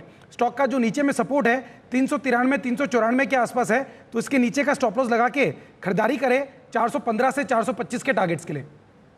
आपके लिए आईजीएल जिस पर है सुमित जी की खरीदारी की राय इस समय। सेठी साहब के पास भी एक पिक है तैयार, सेठी साहब बताएं। हाँ बिल्कुल दीपांशु, जो अभी एक स्टॉक को खरीदना है वो स्टॉक का नाम है गुजरात अपोलो इंडस्ट्रीज। ये कंपनी माइनिंग और रोड कंस्ट्रक्शन सेक्टर के लिए मशीनरी और इक्विपमेंट्स बनाती है, और कंपनी का एक यूएस, एक जापान और एक जर्मनी की कंपनी के साथ टाई अप भी। और जिस तरह से बजट का फोकस रहा है इंफ्रास्ट्रक्चर के ऊपर, केपेक्स के ऊपर, मुझे लगता है ये स्टॉक भी अच्छा करना चाहिए। शॉर्ट टर्म टारगेट है 230 रुपये के, स्टॉप लॉस रखना है 215 रुपये का। यह है आपके लिए राय इस समय सेठी साहब की तरफ से गुजरात अपोलो पर खरीदारी की। इस समय भी ये स्टॉक एक्शन में आते हुए आपको दिख रहा है। तो एक एक करके कुछ स्टॉक्स हैं जो अच्छी मूव दिखा रहे हैं। जैन साहब के रेडार पर भी एक काउंटर है, जैन साहब बताइए। हाँ, मैंने बैंक ऑफ इंडिया के बारे में मैं देना चाह रहा था कॉल। और देखिए जिस तरीके से बीओबी, पीएनबी, इंडियन बैंक सारे स्टॉक्स परफॉर्म करे, और पीएसयूज को लेकर भले कल ये बहुत ज़्यादा परफॉर्म और पार्टिसिपेट नहीं किए थे, बट आज बैंक निफ्टी के साथ ये ज़बरदस्त परफॉर्म करे। I am very bullish on all this PSU stocks, और पर्टिकुलरली बैंक ऑफ इंडिया 57 के लेवल्स पे ले, 62 का टारगेट, 54 का स्टॉप लॉस। यह है आपके लिए बैंक ऑफ इंडिया एक और काउंटर जहां पर आप रख सकते हैं नज़र रखिए। एबी कैपिटल पर भी, इस पर भी एक अच्छी मूव आ रही है इस समय, और करीब 2.5% की मूव दिखा रहा है। बंसल जी जरा चार्ट देखें एबी कैपिटल। दीपांशु इसका टेक्निकल स्ट्रक्चर देखें तो स्ट्रक्चर बढ़िया है, एक पॉजिटिव क्रॉसओवर यहाँ पे देखने को मिला है। तो जिनके पास है यहाँ पे होल्ड करें, और ट्रेडिंग के नज़रिए से 123 का एक स्टॉप लॉस बैठता है, और यहाँ पे पहला टारगेट बैठता है 130 से लेकर 132 का जोन। ओके, तो ये है आपके लिए एबी कैपिटल जिस पर आपको रखनी है नज़र। इक्रिसल, इस पर भी रखिए नज़र। जैन साहब, सेठी साहब दोनों के रेडार पर भी रहा है ये काउंटर, और नतीजे भी अच्छे आते हुए दिख रहे हैं। 87 करोड़ से बढ़कर 120 करोड़ की इनकी आय आपको आती हुई दिख रही है। तो इक्रिसल के अच्छे नंबर्स आपकी स्क्रीन पर आते हुए दिखेंगे। मुनाफा 12 करोड़ से बढ़कर 17.5 करोड़ का आते हुए दिखा है। तो अगेन मुनाफे का फिगर भी अच्छा है, और साथ ही आय में भी अच्छी बढ़त आपने बनती हुई देखी है। और स्टॉक भी इस समय मूव कर रहा है, करीब 2-2.5% की तेजी आपको अक्रिसल पर। अक्रिसल तो आज खरीदारी की राय सेठी साहब की थी, किसकी थी? सेठी साहब आप ही की शायद राय थी। अक्रिसल मुनाफा 12 करोड़ से 17 करोड़, दमदार मुनाफा आता हुआ दिखा है। अच्छी मुनाफे में बढ़त है, 50% के आसपास की बढ़त होगी, एक तरह से 40% की।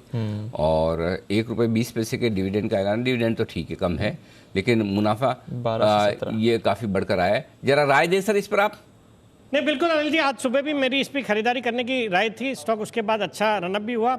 बहुत ही दमदार कंपनी है, और जिस तरह के इनके प्रोस्पेक्ट्स है, looking at the way real estate और हाउसिंग की डिमांड बढ़ रही है, और बजट में भी अच्छा खासा फोकस रहा है अफोर्डेबल हाउसिंग के ऊपर, तो ये कंपनी यहाँ से बहुत अच्छा करेगी। और कई नामी गिरामी निवेशक भी इसमें निवेशित है। तो ऑल इन ऑल एक अच्छा स्टॉक है जिसको मीडियम से लंबी अवधि के लिए बिल्कुल पोर्टफोलियो का हिस्सा बना के रखना चाहिए। पोर्टफोलियो का हिस्सा बना के रखना चाहिए। क्रिसल, इस पर है राय आपके लिए। नतीजों पर भी काउंटर रिएक्ट कर रहा है। मुदित जी ने भी एक स्टॉक आइडेंटिफाई करा है, मुदित जी बताएं। देखिए यहाँ पर बाय करके चलेंगे REC लिमिटेड। REC को बाय करके चलेंगे। 3 महीने का कंसोलिडेशन ब्रेकआउट देखने को मिला है। बॉटम पर स्टॉक में एक inverse head and shoulder pattern बनाया, उसका ब्रेकआउट आया है। चार्टिकली पॉजिटिव नजर आ रहा है। यहाँ से जो पहला टारगेट बनेगा 147 पहला टारगेट होगा, उसके बाद 150 तक के अपसाइड मूव REC में नजर आएंगे। स्टॉप लॉस रहेगा 139 का। आपके लिए REC जहां पर आपको मूव आती हुई दिख रही है। एबी कैपिटल की मैं बात कर रहा था, एंड ऑफ कोर्स भसीन साहब के रेडार पर भी है। एबी कैपिटल कई बार रेकमेंड भी किया है। भसीन साहब, इस पर अगर आपका कोई अपडेट है तो बताएं, एंड ऑफ कोर्स 3 बजे कोई कॉल्स है तो ये भी बताएं सर। बिल्कुल दीपांशु, तो 150 165 का टारगेट एबी कैपिटल, अगर आप इसकी कोई भी पैरामीटर लीजिए, results and the holding company discount, it is doing phenomenally well. और आपको पता है कि AMC, life insurance, AIF, AB money, all those verticals fall under it. So it has been one of my top portfolio picks from 107, 140 गया है, now when it crosses 150, 165 का target है। This is a portfolio stock to keep in your always in your portfolio। दूसरा update दे दूं आपको, मैंने union bank का था वो 50 रुपए के करीब हो गया है। अब मैं आपको 2 शेयर कह रहा हूं जो आपने अभी मिनिस्टर से सुना भी। Coal is in a no brainer. Coal India still has a 9% dividend yield, 163 रुपए में लीजिए, stop loss 157, 178। See coal is goes in sync with what is happening with steel prices and iron ore। और आप जिस तरह की demand देख रहे हैं, coal will be coal India is a very big, और coal itself will see more energy supply as the weather gets colder in north। उसी का साथ में NLC, मैंने आपको कहा था Neyveli lignite. Neyveli lignite is the largest lignite player and it has 1/3 the amount of coal for which coal India has। Neyveli lignite is also a very very good dividend yield company। मेरे को 85 रुपए का भाव दिखता है। और तीसरा भारत फोर्ज, जो मैंने कहा अभी आपने ड्रोन्स वगैरह की बात की, Bharat forge already has a research wing which is into drones and in the defence sector. तो भारत फोर्ज की rerating now on that culture will also take place because of the defence needs. ये है आपके लिए राय इस वक्त Bharat forge पर खरीदारी करने की बसिन साहब की तरफ से आती हुई है। आइए स्किल डेवलपमेंट मिनिस्टर से बातचीत कर रही हैं हमारी एग्जीक्यूटिव एडिटर स्वाति खंडेलवाल। राजीव चंद्रशेखर साहब हैं, आइए सुनते हैं। अर्थव्यवस्था में काफ़ी एक डिस्ट्रप्शन हो गया था महामारी के कारण, और हम बहुत ही नाजुक और डिफ़िकल्ट टाइम से गुजर रहे थे जी। और जब 21-22 में बजट अनाउंस किया गया था, लोग ये सोच रहे थे कि हमारे इकोनॉमिक चैलेंजेस हमें काफ़ी कठिनाई होगी उनको सरमाउंट करने के लिए जी। लेकिन आप आज देख रहे हैं 1 साल के बाद हमारे जो इकोनॉमिक रिबाउंड हुआ है, दुनिया के सबसे तेज़ी से दौड़ने वाला इकोनॉमी हो गया है, और रिकॉर्ड FDI आ रहा है, जॉब क्रिएशन क्रिएट हो रहे हैं। और सबसे बड़ा मुद्दा ये है कि आगे वाले जो फोरकास्ट हैं, IMF के फोरकास्ट हो या वर्ल्ड बैंक के फोरकास्ट हो, सभी यही फोरकास्ट कर रहे हैं कि जो 9% इस साल का हुआ है ग्रोथ, उसी लेवल पे होगा ग्रोथ 22-23 में। तो मैं मानता हूँ ये जो बजट वित्त मंत्री ने पेश किया है कल, उसका एक अहम मकसद ये था कि वो जो मोमेंटम था और मोमेंटम है उसको बरकरार रखें, उसको बिल्ड करें। तो मैं मानता हूँ उस ऑब्जेक्टिव में इस बजट ने काफ़ी कुछ किया है और कहा है। दूसरा ये है कि बजट ने एक डायरेक्शनली ये भी कहा है कि हमारे वेलफेयर प्रोग्राम्स की एक्सपेंशन होगा, और उसका एक सब डिवाइडेड टाइप ऑफ एक्सपेंशन होगा। जैसे फार्मर्स के लिए हम न्यूट्रिएंट सब्सिडी इंक्रीज़ कर रहे हैं, यूरिया सब्सिडी इंक्रीज़ कर रहे हैं, लेकिन एक फर्टिलाइज़र सब्सिडी कम हो रहा है। So basket of subsidies is increasing but it is being narrowly defined. बिल्कुल, एक तो वो हो गया, और दूसरा ये कि हम एक डायरेक्शनली डिजिटल इकोनॉमी को $1 ट्रिलियन का डिजिटल इकोनॉमी बनाने के लिए बजट में काफ़ी एक नरेटिव बना है और पॉलिसी लैंडस्केप भी तय हुआ है। तो मैं मानता हूँ ये मोटा मोटा आप सबको अगर देखेंगे तो ये ग्रोथ बजट है, और जो हमने 21-22 में काफ़ी कठिन परिस्थितियों में ग्रोथ किया है उसका मोमेंटम हम बरकरार रखें। मोमेंटम बरकरार रखेंगे, ग्रोथ पर फोकस है सर। टेलीकॉम, IT ये हमारी एक बड़ी भूमिका निभाएंगे, स्पेशली डिजिटल इकोनॉमी की जो हम बात कर रहे हैं। सर, मिनिस्ट्री के पॉइंट ऑफ व्यू से हम अब कहाँ और कैसे, हम जो $5 ट्रिलियन इकोनॉमी की बात करें, कैसे अग्रसर होंगे? क्या और नई नीतियाँ आएंगी? PLI स्कीम्स आपने अनाउंस की हैं, क्या कुछ और PLI स्कीम्स हम देखेंगे अगले कुछ दिनों में, कुछ महीनों में आपकी तरफ से अनाउंस करते हुए? क्योंकि आपने कहा था आपको वाइडर जाना है और डीपर जाना है। एकदम, देखिए 2014 में जब प्रधानमंत्री ने डिजिटल इंडिया को लॉन्च किया था, अब मैंने आपसे पहले भी कहा है कि 3 मुद्दे उन्होंने कहा है कि ऑब्जेक्टिव्स है। एक तो लोगों के लाइव्स में एक ट्रांसफॉर्मेशन लाना टेक्नोलॉजी के द्वारा, और गवर्नेंस और डेमोक्रेसी में इम्प्रूवमेंट लाना, एक, और वो तो आप देख चुके हैं कि थ्रू आधार एंड जनधन योजना एंड जैम ट्रिनिटी हमने बहुत कुछ किया है in terms of delivering public services. तो ये है आपके लिए राजीव चंद्रशेखर साहब जो बात कर रहे हैं। ऑफ कोर्स स्किल इंडिया का एक बड़ा मिशन है ही सरकार का, बट और भी काफ़ी सारे बजट फाइन प्रिंट्स जहां से आप ग्रोथ की बूस्टर आते हुए देख सकते हैं। पर नतीजों पर वापस आते हैं, क्योंकि कल हैं एबी फैशंस के भी नतीजे, और जानते हैं वरुण के साथ कि यहाँ पर क्या है एक्सपेक्टेशन। वरुण। डेफिनेटली दीप, तो ग्रोथ अच्छी रहेगी लेकिन मार्जिन्स को ये कंपनी सस्टेन नहीं कर पाएगी, और ग्रोथ अच्छी इसके लिए रहेगी क्योंकि इकोनॉमी खुली है, और आपने देखा कि जितने भी मॉल्स थे वो भी खुले थे पिछले क्वार्टर में, तो उसका इम्पैक्ट भी होगा, और फुटफॉल्स जो थे उसमें अच्छी खासी बढ़ोतरी हुई है। एथनिक वेयर में अच्छा खासा प्रदर्शन रहेगा। मधुरा और पैंटलून जो कि इस कंपनी के ब्रांड्स हैं, उनकी सेल्स जो है प्री कोविड लेवल पे पहुंच जाएगी। इनफैक्ट क्वार्टर ऑन क्वार्टर अगर आप देखेंगे तो 30 से 40% के आसपास की ग्रोथ जो है यहाँ पे देखने मिलेगी, और यहीं से सहारा मिलेगा, जिसके कारण रेवेन्यूज़ 34% बढ़ेंगे, 2780 करोड़ के आसपास से पहुँचेंगे। लेकिन जैसे कि ओवरऑल टेक्सटाइल इंडस्ट्री में अगर देखेंगे तो थोड़ा बहुत मार्जिन प्रेशर था, क्योंकि कच्चे माल के दाम बढ़े थे। इसके अलावा डिस्काउंटिंग भी काफ़ी हुई है पिछले क्वार्टर में, तो उसका इम्पैक्ट भी देखने मिलेगा, जिसके कारण मार्जिन जो है थोड़े बहुत दबाव में रहेंगे। एबिटा 26% बढ़ेगा, मार्जिन्स 1% गिर सकते हैं, 17.6% से गिर के 16.5%। मुनाफा 92% बढ़ेगा, अच्छा खासा उछाल आपको मुनाफे में देखने मिल सकता है। कुछ एडजस्टमेंट से उसके चलते करीब 112 करोड़ के आसपास कंपनी का मुनाफा आ सकता है। तो ये है आपके लिए एबी फैशंस पर नज़र। इसके देखते हैं किस तरह की आती है परफॉर्मेंस। मधु जी, चार्ट पर जरा राय दें, डेज हाई पर है एबी फैशन। देखिए, आदित्य बिरला फैशन पे अगर हम बात करें तो स्टॉक में एक कप एंड हैंडल पैटर्न बनाया है, उसके ब्रेकआउट के पास ये काउंटर ट्रेड होता हुआ नजर आ रहा है। यहाँ से जो पहला टारगेट बनेगा, पहला एक माइनर हर्डल है 312 रुपये का। जैसे ही 312 का ब्रेकआउट देखने को मिलेगा, ये काउंटर 325 से 330 तक के अपसाइड मूव दिखाता हुआ नजर आएगा। तो यहाँ पर अगर पोजीशन है होल्ड करके चलिए, 312 के ऊपर अग्रेसिव होकर बाय करके चलेंगे। 330 रुपये तक के टारगेट्स के लिए स्टॉप लॉस रहेगा 300 का। ये है आपके लिए आदित्य बिरला फैशंस, जहां पर रिजल्ट्स आएंगे। कल आएंगे। कल के रिजल्ट्स हैं। ओके, अच्छा, बंसल जी भी आईटीसी पर विशेष टिप्पणी करना चाहते हैं। जी बंसल जी, कहिए। देखिए अनिल जी, आपके पास तो बेस्ट ऑफ रिसर्च है, आशीष है, वरुण है, तो अनिल जी आप एक रिसर्च कराइए कि देखिए कोई, अभी तो बात हो रही थी कि हम 5 लोग आईटीसी में रुके हैं, तो अनिल जी कोई ऐसा हाउस होल्ड, ऐसा किचन दिखाएं जहां पर आईटीसी का प्रोडक्ट ना हो। हाँ अनिल जी, हर हाउस होल्ड, हर किचन में आईटीसी का प्रोडक्ट मौजूद है अनिल जी। बात तो सही है बिल्कुल। आशीर्वाद आटा से लेके 50-50 से गुड डे, नहीं गुड डे तो ब्रिटानिया, सॉरी टाइगर भी किसके? Tiger good day, sunfish. मैं कम खाता हूँ ना बिस्किट, इसलिए। ओके, तो हाँ, प्रोडक्ट तो मिल ही जाएंगे। जूस भी है, सब है बंसल जी हैं, सबके पास है। अब इससे क्या, लेकिन नहीं अनिल जी, ये तो ऐसे ही। अनिल जी देखिए, बजट पे आए हैं तो एक अच्छी चीज बता रहा हूँ अनिल जी। मुझे तो मालूम है, मेरे मित्र, मेरे पड़ोस में अनिल जी एक पैनल छोड़ के आशु जी बैठे हैं, उनको पता है कि नहीं पता, उनको भी बता रहा हूँ और बाकी लोगों को भी बता रहा हूँ अनिल जी। मैं समझ गया, आपको बताना तो उनको, लेकिन बता मेरे माध्यम से रहे। आशु जी, जो कुछ आप तक पहुंचाना चाहते थे बंसल जी, उसमें वो सफल हुए। मैंने आप तक बात पहुंचा दी है। आईटीसी के प्रोडक्ट आपकी किचन में भी है। जी आशीष जी, मैंने कहा बिल्कुल सफल हो गए। 130 करोड़ जनता सब आईटीसी के प्रोडक्ट यूज करती है।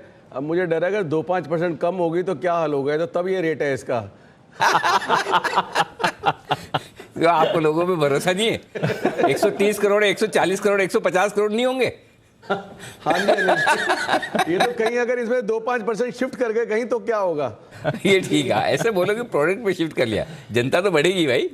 जनता थोड़ी कम होने वाली है। और जनता कम होने के मामले में तो बिल्कुल भी सुमित जी आपका साथ देंगे नहीं। सुमित जी को तो वोट चाहिए ज़्यादा से ज़्यादा। ओके, तो चलिए, ये है आईटीसी पर आपके लिए राय आती हुई। ओके, बढ़ते आगे, और बाजार आखिरी 15 मिनटों में प्रवेश कर रहा है। दिन के हाईएस्ट पॉइंट पर इस वक्त है। अच्छी मजबूती के साथ यहाँ पर कारोबार होता हुआ दिख रहा है।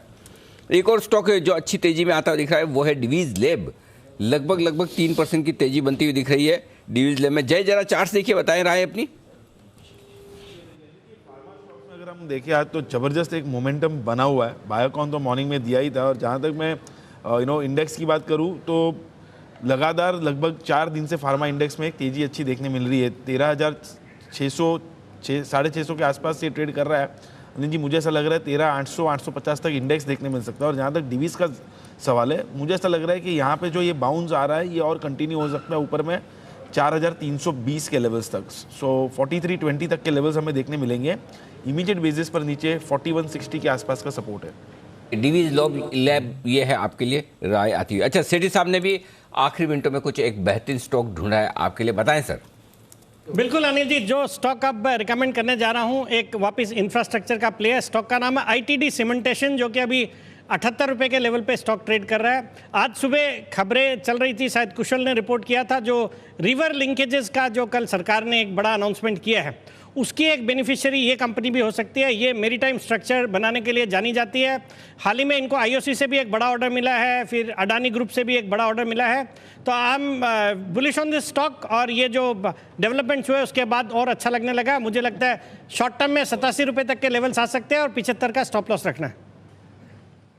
आईटीडी सीमेंटेशन, इस पर भी रखिए नज़र। अगेन ये भी एक कंपनी है जो ये वाटर फॉर ऑल की भारत की पुश है उसकी बेनिफिशियरी हो सकती है। सिमी जी बताएं आपकी पिक।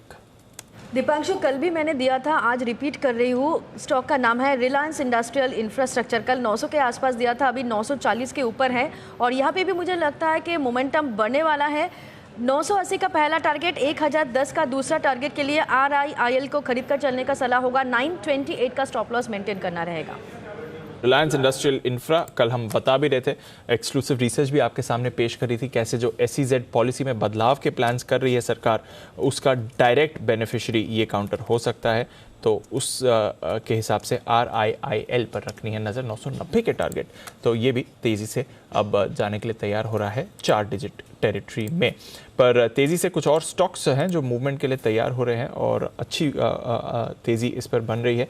एक राय लेना चाहूँगा, बालाजी एमाइंस है, ये भी एक काउंटर है जहां पर अच्छी मूव आई है। अल्काइल एमाइंस भी मूव कर रहा था, बालाजी एमाइंस पर इस समय आप थोड़ा एक्शन बनते हुए देख रहे हैं। एक बार ऊपर से अब नीचे आ गया है, तो इस पर दोबारा राय लेता हूं। वीआईपी इंडस्ट्रीज, सिमी जी अब कुछ करना है इस पर, क्योंकि आज भी 13.5% की मूव आ गई अब, और पिछले कुछ मिनटों में ही स्पाइक था। चेज करना चाहिए, आप जाने दें, क्योंकि ऑलरेडी अच्छी मूव ये काउंटर दिखा चुका है पिछले 1 महीने में। दीपांशु, ये एक्चुअली अपना ग्रुप में सुमित ऑलरेडी दे दिया था, मतलब वो मतलब देने का कोशिश कर रहा था पर वो मौका उनको मिला ही नहीं। मैं भी देखता रह गया, सुमित को मौका मिला नहीं, उसका टारगेट भी हासिल हो चुका है। अब ओवर टू सुमित। सुमित अपना टारगेट बता दो, क्या क्या तुमने लिखा था। जी बिल्कुल, वीआईपी इंडस्ट्रीज 650 पे स्पॉट किया था, 675 से 700 के टारगेट्स के लिए ये 700 की तरफ बढ़ रहा है। इसके अंदर ट्रेलिंग स्टॉप लॉस लगा के पोजीशंस होल्ड करें। स्टॉक के अंदर ब्रेकआउट है, 700 का इमीडिएट टारगेट है। 700 का लेवल ब्रेक होने के बाद और ऊपर का मूव देखने को मिलेगा, तो पोजीशंस होल्ड करें, ट्रेलिंग स्टॉप लॉस का यूज करें। ये किसको आप मुझे बता रहे हो कि सिमी जी को बता रहे हो या हमारे दर्शकों को? दर्शकों को अनिल जी। अच्छा, तो अब अगला सवाल आप ही पूछ लो सिमी जी से। आप आपस में सब लोग सवाल पूछ लो, हम लोग आराम करते हैं थोड़ा। दो मतलब एक तो पहले आशु जी से डर था, अब सिमी जी भी एंकर बनने की लाइन में आ गई। मतलब सब लोग अगर ये करोगे तो हम क्या करेंगे भाई? सभी लोग एक साथ बैठ के जो मजा आ रहा है ना अनिल जी, क्या बात है ये। मतलब ये मिस करेंगे जब कलकत्ता वापस लौटेंगे ना, यही पूरा एनवायरनमेंट मिस करेंगे। आपको मजा आ रहा है, हमारे इधर हमारे दीप की हालत खराब हो रही है। सर ये तो आपस में एंकरिंग कर रहे हैं, तो हम क्या करेंगे?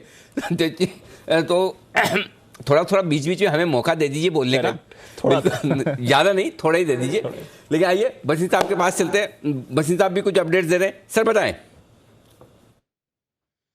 नहीं अनिल जी, मैं ये कहना चाहता हूँ, बहुत तजुर्बा हो गया, बहुत समय हो गया मुझे भी मीडिया पे आपके साथ, लेकिन ये 2 दिन में बहुत मजा आया। चाहे मैं साथ में नहीं था, but in spirit I was there, in present with you. और लकीली देखिए market has rebounded. All I want to say is के रिटेल इन्वेस्टर्स हमें बहुत फॉलो करते हैं और हमें बहुत ट्रोल भी होता है बाजार ऊपर नीचे। देखिए सारे के सारे यहाँ 12-13 आदमी हैं, अपनी चेष्टा करते हैं, कोई बुलिश है, कोई बेरिश है, कोई सिमी जी की तरह बहुत अच्छी तरह से प्रेजेंटेशन देते हैं, the only woman who is there and hats off to her. लेकिन इन ऑल दिस हमड्रम देखिए अनिल जी कितना एफर्ट जाता है, सुबह 6:30 बजे से लेके 4-5 बजे तक और फॉलो अप। तो I want to place on record that this has been a unique and a very very good experience at a time जब टचवुड सबने पैसा कमाया है, और पैसा कमा के ले जाना बड़ा मुश्किल होता है।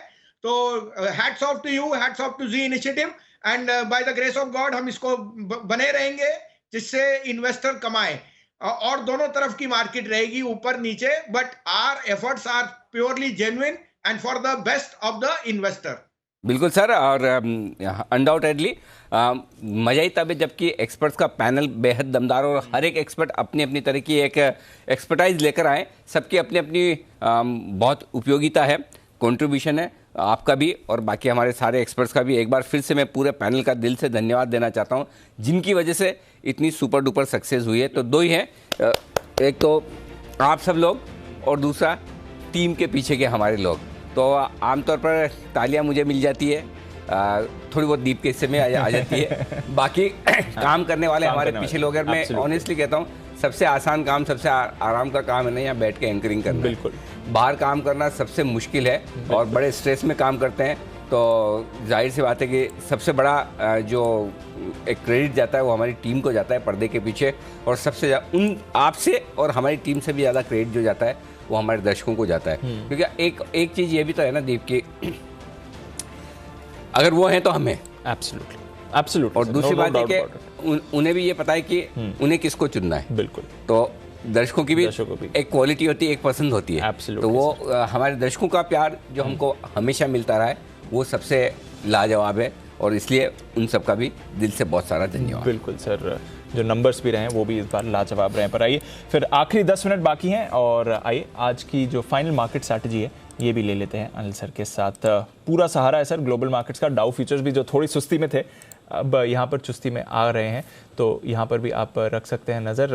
अच्छा एक्शन इस पर आपको बनते हुए दिख रहा है। आइए इससे पहले कि मैं अनिल सर से उनकी स्ट्रैटेजी लूँ, एक बार बिगुल बजा देते हैं मार्केट स्ट्रैटेजी का।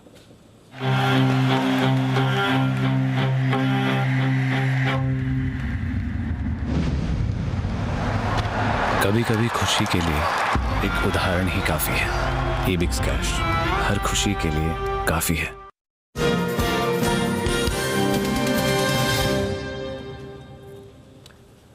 तो सर ग्लोबल मार्केट्स का पूरा सहारा है इस समय। नैस्डैक फ्यूचर्स भी आज शाम बड़ी तेज़ी के लिए तैयार हो रहे हैं, जिस तरह के गूगल की पेरेंट अल्फाबेट के नतीजे आए हैं। यूरोप का भी पूरा बड़ा एक्शन है। बताएं सर क्या करके जाना है? तेजी आज तो भरोसा है। देखो दीप, ये बात सही है कि हम जिस जगह बंद हो रहे हैं वहाँ पर हल्की रुकावट है, लेकिन ये तो रोज़ ही हो रहा है। रोज़ आप यही सोचेंगे, सिर्फ एक ही चीज़ करनी कि जो जितना ऊपर आप जा रहे हैं उतना तेज़ी करने में आपकी क्वांटिटी मैनेजेबल होनी चाहिए। और अगर गैप से कहीं नीचे खुल जाए, क्योंकि 3 दिन 4 दिन से यूएस भी बहुत मजबूत बंद हो रहा है 3 दिन से, तो हो सकता है एक आध सेशन आपका थोड़ा ठंडा हो जाए। वैसे तो अल्फाबेट के नतीजे आए तो नैस्डैक मजबूत आपका है, तो ऐसे कोई रिस्क लगती नहीं, जानी पहचानी। फिर भी ऐसा आंख बंद करके नहीं, तो सिंपल सी चीज़ है, अगर आपको पोजिशन हेज करनी 17,500 का पुट ले लो, या फिर ओह माय गॉड 39,300 तो 39,000 का पुट आप बैंक निफ्टी में ले लो। ओके, ठीक है। सो और नहीं तो जो तेजी की पोजीशन है उसे होल्ड रख सकते हैं, तो आराम से होल्ड करके जाएं। फ्रेश पोजीशन बनानी है तो या तो आप नीचे पुट खरीद के जाएं, या फिर हमारे आशु सर की तरह स्प्रेड बना लें। 17,800 का कॉल लें, 18,000 का बेच दें। 39,300 का बैंक निफ्टी चल रहा है, यहाँ पर कॉल ले लें, 40,000 के 2 बेच दें। ऐसा कुछ कर लें। आशु सर 18,000 के 2 बेच दें और 40,000 के 2 बेच दें, चलेगा? हाँ बिल्कुल चलेगा अनिल जी, बिल्कुल इस तरह से कर सकते हैं। क्योंकि अनिल जी एक चीज़ और भी जो आपने बोली कि पिछले दिनों की सारी तेज़ी में अब हम फैग एंड ऑफ तेज़ी पे आ चुके हैं, और कल एक्सपायरी का दिन है। और जब अगर आज शाम को डेटा ऐसा आ गया कि अनिल जी डर के लोग कवर कर गए जो शॉर्ट कवरिंग है, या कल सुबह सुबह, तो उसके बाद मार्केट में थोड़ी बहुत करेक्शन भी हमारे को देखने को मिल सकती है। तो प्रूडेंट कॉल अभी हमने अपने क्लाइंट्स को अनिल जी यही बोली है कि बैंक निफ्टी सब में जितना प्रॉफिट आप 50% से ज़्यादा बुक कर सकते हैं करिए, लेके जाइए। लेकिन अब वो एक लेवल ऐसा आ गया 750 800, जहाँ पे अनिल जी कहीं थोड़ी बहुत करेक्शन आ सकती है। मंदी की बात नहीं कर रहा हूँ अनिल जी, थोड़ी बहुत करेक्शन आ सकती है। तो जो प्रॉफिट पिछले दिनों में आ रहा है उसको बुक करना भी ज़रूरी है बहुत। बिल्कुल, जो प्रॉफिट आ रहा है वो बुक करना ज़रूरी है। ये क्लियर आपके लिए एक मैसेज है बाजार का। बट हेज ज़रूर करें अगर आप तेज़ी की पोजीशन होल्ड करें, क्योंकि ऑलरेडी एक अच्छी बाउंस बैक रैली बाजार ने देखी है। इस बीच डाबर के नतीजे आपकी स्क्रीन पर आते हुए दिख रहे हैं, और रुपये देख लेते हैं कैसे रहे हैं डाबर के नतीजे। आय यहाँ पर आपके लिए बढ़कर आई है 2730 करोड़ से बढ़कर 2940 करोड़ की यहाँ पर आय आपको आती हुई दिख रही है। हमें अनुमान 2940 का लाया, तो एग्जैक्टली बैंग एज पर एस्टिमेट आय का आंकड़ा आपके लिए आते हुए दिख रहा है। तो 7.5% की आय में आपने बढ़त आती हुई दिखी। तो फर्स्ट कट इन लाइन आपको रेवेन्यू आते हुए दिखा है। मुनाफा 504 करोड़ का आया है और हमने भी यहाँ पर अनुमान लगाया था 495 करोड़ का। तो अगेन अनुमान मुताबिक मुनाफा रहा है, हल्की बढ़त रही है 494 करोड़ से बढ़कर 504 करोड़ का। तो 10 करोड़ का इजाफा मुनाफे में हुआ है। आय एकदम अनुमान मुताबिक 200 करोड़ से बढ़कर आई है। मार्जिन देखना पड़ेगा अगर ये मेंटेन कर पाते कि नहीं। हमने अनुमान लगाया कि 21% पर इनके मार्जिन मेंटेन होने चाहिए। कामकाजी मुनाफा 574 करोड़ से बढ़कर 627 करोड़ का है। हमने अनुमान 620 करोड़ का लगाया था। तो अगेन एज पर एस्टिमेट्स आपके लिए यहाँ पर नंबर्स आते हुए दिख रहे हैं। जहाँ तक डाबर का सवाल है, मार्जिन भी इन्होंने मेंटेन करें। अब देखना है वॉल्यूम ग्रोथ कैसी रही है। 5 to 6% की वॉल्यूम ग्रोथ का अनुमान है। ऑफकोर्स पिछले साल इस समय बहुत ही हाई बेस था, 18% की वॉल्यूम ग्रोथ थी, तो वो तो मैच नहीं कर पाएंगे, but decent mid single digit volume growth इसकी होनी चाहिए। कुणाल जी, डाबर के नतीजों पर राय दें। बिल्कुल अनुमान मुताबिक रहे नतीजे। देखिए चार्ट बहुत अच्छा है दीपांशु। स्टॉक में एक करेक्शन हमने देखा, करेक्शन के बाद एक बुलिश हार्मनी पैटर्न बना, उसके बाद एक रिबाउंड आया बड़ा दमदार, और अब लग रहा है कि स्टॉक में मीन रिवर्जन देखने को मिल रहा है। तो बहुत संभावना है कि आपको यहाँ पर 580 585 के लेवल्स दोबारा आते हुए दिखेंगे। तो मेरी राय में जिन्होंने खरीदा हुआ है होल्ड करें और गिरावट में नई खरीदारी करें। अगर आप नई खरीदारी का मौका ढूंढ रहे हैं तो थोड़ा नीचे आने दें, वहाँ खरीदें, और अगर पहले का खरीदा हुआ है होल्ड करें। मुझे लगता है 585 तक के लेवल्स डाबर में आते हुए दिखेंगे। ओके, तो ये है आपके लिए डाबर जिस पर आपको रखनी है नजर। मार्जिन इन्होंने स्टेबल रखे हैं, वॉल्यूम ग्रोथ कैसी रहेगी ये देखना पड़ेगा, और मार्जिन स्टेबल हैं, इसी को बाजार रिवॉर्ड कर रहा है, क्योंकि high raw material cost environment में जहां पर बाकी कंपनीज में हमने मार्जिन प्रेशर बनते हुए देखे हैं, वहां पर डाबर अपने मार्जिन मेंटेन कर पाए, प्रिजर्व कर पाए, हल्के से ग्रो ही कर पाए, तो उसका डेफिनेट बेनिफिट आपको डाबर के नंबर्स पर आते हुए दिख रहा है। और इसलिए स्टॉक भी इस समय चीयर कर रहा है इसको, इस समय अच्छी मूव काउंटर पर आ रही है। चलिए इससे पहले कि क्लोजिंग हो, कुछ और फाइनल कॉल्स ले ली जाएं, कुछ कॉल फाइनल स्टॉक्स पर रख लें हम नज़र। डॉक्टर लाल पैथलैब्स, इस पर एक बड़ी मूव आज आती हुई दिखी है और अच्छे 7-7.5% के इसके लेवल्स आपको बनते हुए दिखे। तो अच्छा एक्शन डॉक्टर लाल पैथलैब्स ने यहाँ पर दिखाया। और आई थिंक आज सुबह हिमांशु जी आपकी कॉल भी थी, बताएं सर। दीपांशु जी, 12:30 के शो में मैंने इसमें एक ऑप्शन दिया था जिसके काफ़ी बेहतरीन तरीके से टारगेट अचीव हुए हैं।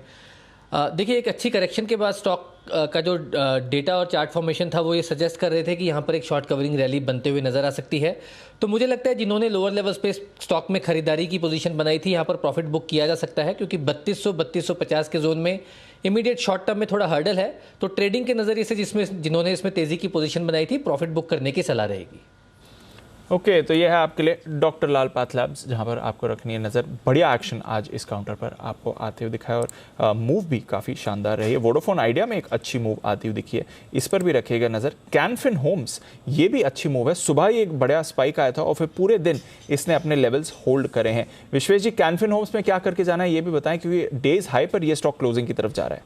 देखिए दीपांशु, काफ़ी अच्छा क्लोज है। 650 की स्ट्राइक जिसमें अच्छा खासा ओपन इंटरेस्ट बिल्टअप है, उसके ऊपर क्लोज दे रहा है। मेरे हिसाब से 700 की ओर मूव कर रहा है, और जिस हिसाब से मुझे लग रहा है कि एंटायर हाउसिंग स्पेस एक्टिव है, मुझे लग रहा है Canfin homes is something to be looked upon. तो यहाँ पे फ्रेश खरीदारी तो मैं नहीं कहूँगा, लेकिन अगर पोजीशन है तो होल्ड करनी चाहिए दीपांशु। है तो होल्ड ज़रूर करें। आइए कुछ फाइनल कॉल्स भी ले लें। आई थिंक मुदित जी ने एक स्टॉक रेकमेंड किया है, मुदित जी बताएं। देखिए, यहाँ पर BTST करेंगे GSPL, Gujarat state Petronet limited. इस काउंटर में 5 दिनों का ब्रेकआउट देखने को मिला है। आज के सेशन में 4-4.5% का तेजी देखने को मिल रहा है। उस तेजी में स्टॉक ने 100 डेमा को निकाला है, हाई के पास क्लोज होता हुआ नजर आ रहा है। यहाँ पर बाय करेंगे। कल के सेशन में 320-322 तक के टारगेट्स GSPL में नजर आएंगे। स्टॉप लॉस रहेगा 308 रुपये का। यह है आपके लिए GSPL। By the way sir, numbers की बात हो रही है, बाजार की बात हो रही है, तो एक नंबर मैं आपको थ्रो करना चाहूँगा। बाजार कल जितनी तेज़ी थी आज उतनी तेज़ी दिखा रहा है। हमारे एक्सपर्ट्स कल जितने एक्शन में थे आज उससे ज़्यादा एक्शन में है। वो तो जैन साहब ने कही था ना। जैन साहब, कितना CAGR रखा था आपने? बस 150 का टारगेट था अनिल जी, और 15% का CAGR था, और हो गया अचीव्ड। लगाइए ठप्पा, लगाइए जैन साहब पे ठप्पा लगाइए। Target achieved. 130 कॉल्स और 20 ऑप्शंस की स्ट्रेटेजी 150 डन। ये है आज का कमाल आप सबका। आज सारे के सारे, मतलब सबसे बड़ी बात दोनों दिन फुल फॉर्म में, एकदम बैटिंग जबरदस्त जोरों में करते हुए, हालांकि कितने के टारगेट्स हासिल हुए वो हम थोड़े वक्त में और निकालेंगे, लेकिन आज भी 150 कॉल्स आए हैं, जिसमें 130 करीबन स्टॉक फ्यूचर्स के कॉल्स हैं और 20 के आसपास ऑप्शंस के कॉल्स हैं। तो आप लोगों ने आज भी कमाल का एक्शन दिखाया है, गजब का एक्शन दिखाया है। ये है इस टीम का दम, बिल्कुल है ना, बिल्कुल। जो जिसमें तो सोचो कि उनमें काफ़ी कुछ एवरेज इतनी जो 10 की एवरेज आ रही है, उसमें आशु जी कितना परहेज करते हैं, तब जाके 10 की एवरेज आई, और आशु जी भी चल पड़े तो पता चला कि एवरेज और 12-13 की बैठ गई है ना। इमेजिन। हाँ, तो कुछ लोग हैं माफ कीजिएगा जिनकी वजह से एवरेज थोड़ी मेंटेन्ड है, कुछ लोग ऐसा है, वैसा हाल है। तो फिर भी आज के सेशन में इतने ज़बरदस्त कॉल्स, वाकई में मेहनत का काम, मज़ा आया सर, बिल्कुल बहुत ही बढ़िया। और उसमें कई सारे कॉल्स तो ऐसे हैं जी जो कॉमन होते हैं तो छूट जाते हैं, कई सारे कॉल्स ऐसे हैं हम लेने में लेट हो जाते हैं, और स्पेशली जैसे हिमांशु जी के, हिमांशु जी का कॉल तो 3 मिनट नहीं लो तो नया आ जाता है, वो स्ट्रोक ही भाग जाता है, पता नहीं कैसे पकड़ते हैं, मतलब एकदम भागते हुए पकड़ते हैं। तो ये भी एक कमाल की चीज़ है। सो ओवरऑल लेकिन बहुत ही अच्छा दिन आज फिर से हमारे दर्शकों के लिए आता हुआ। बिल्कुल सर, तो बड़ा मूव आई है और बहुत ही शानदार प्रदर्शन बाजार ने दिखाया, ऑफ कोर्स हमारे पूरे एक्सपर्ट दमदार पैनल ने भी।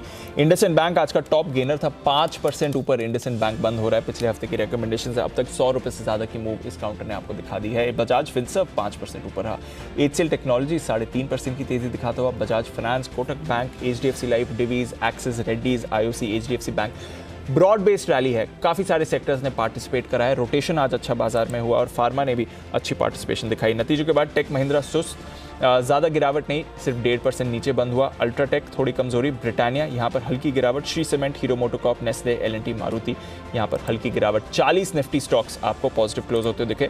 ओपनिंग ब्रेथ बाजार ने मेंटेन करी, क्योंकि जब हम शुरुआत करी थी तब 42 स्टॉक्स पॉजिटिव थे और वैसे ही लेवल आपको क्लोजिंग में भी बनते हुए दिख रहा है। वायदा कारोबार, डॉक्टर लाल आज का top gainer, Canfin homes, Vodafone Idea इसमें 6% का उछाल आपने देखा है। GSPL, डिक्सन टेक्नोलॉजीज, ऑरेकल, साथ ही Deepak nitrite, Honeywell automation, LIC housing, India mart, HDFC AMC, Metropolis, Trent, IDFC first bank, इन सारे स्टॉक्स पर आपने अच्छा एक्शन देखा।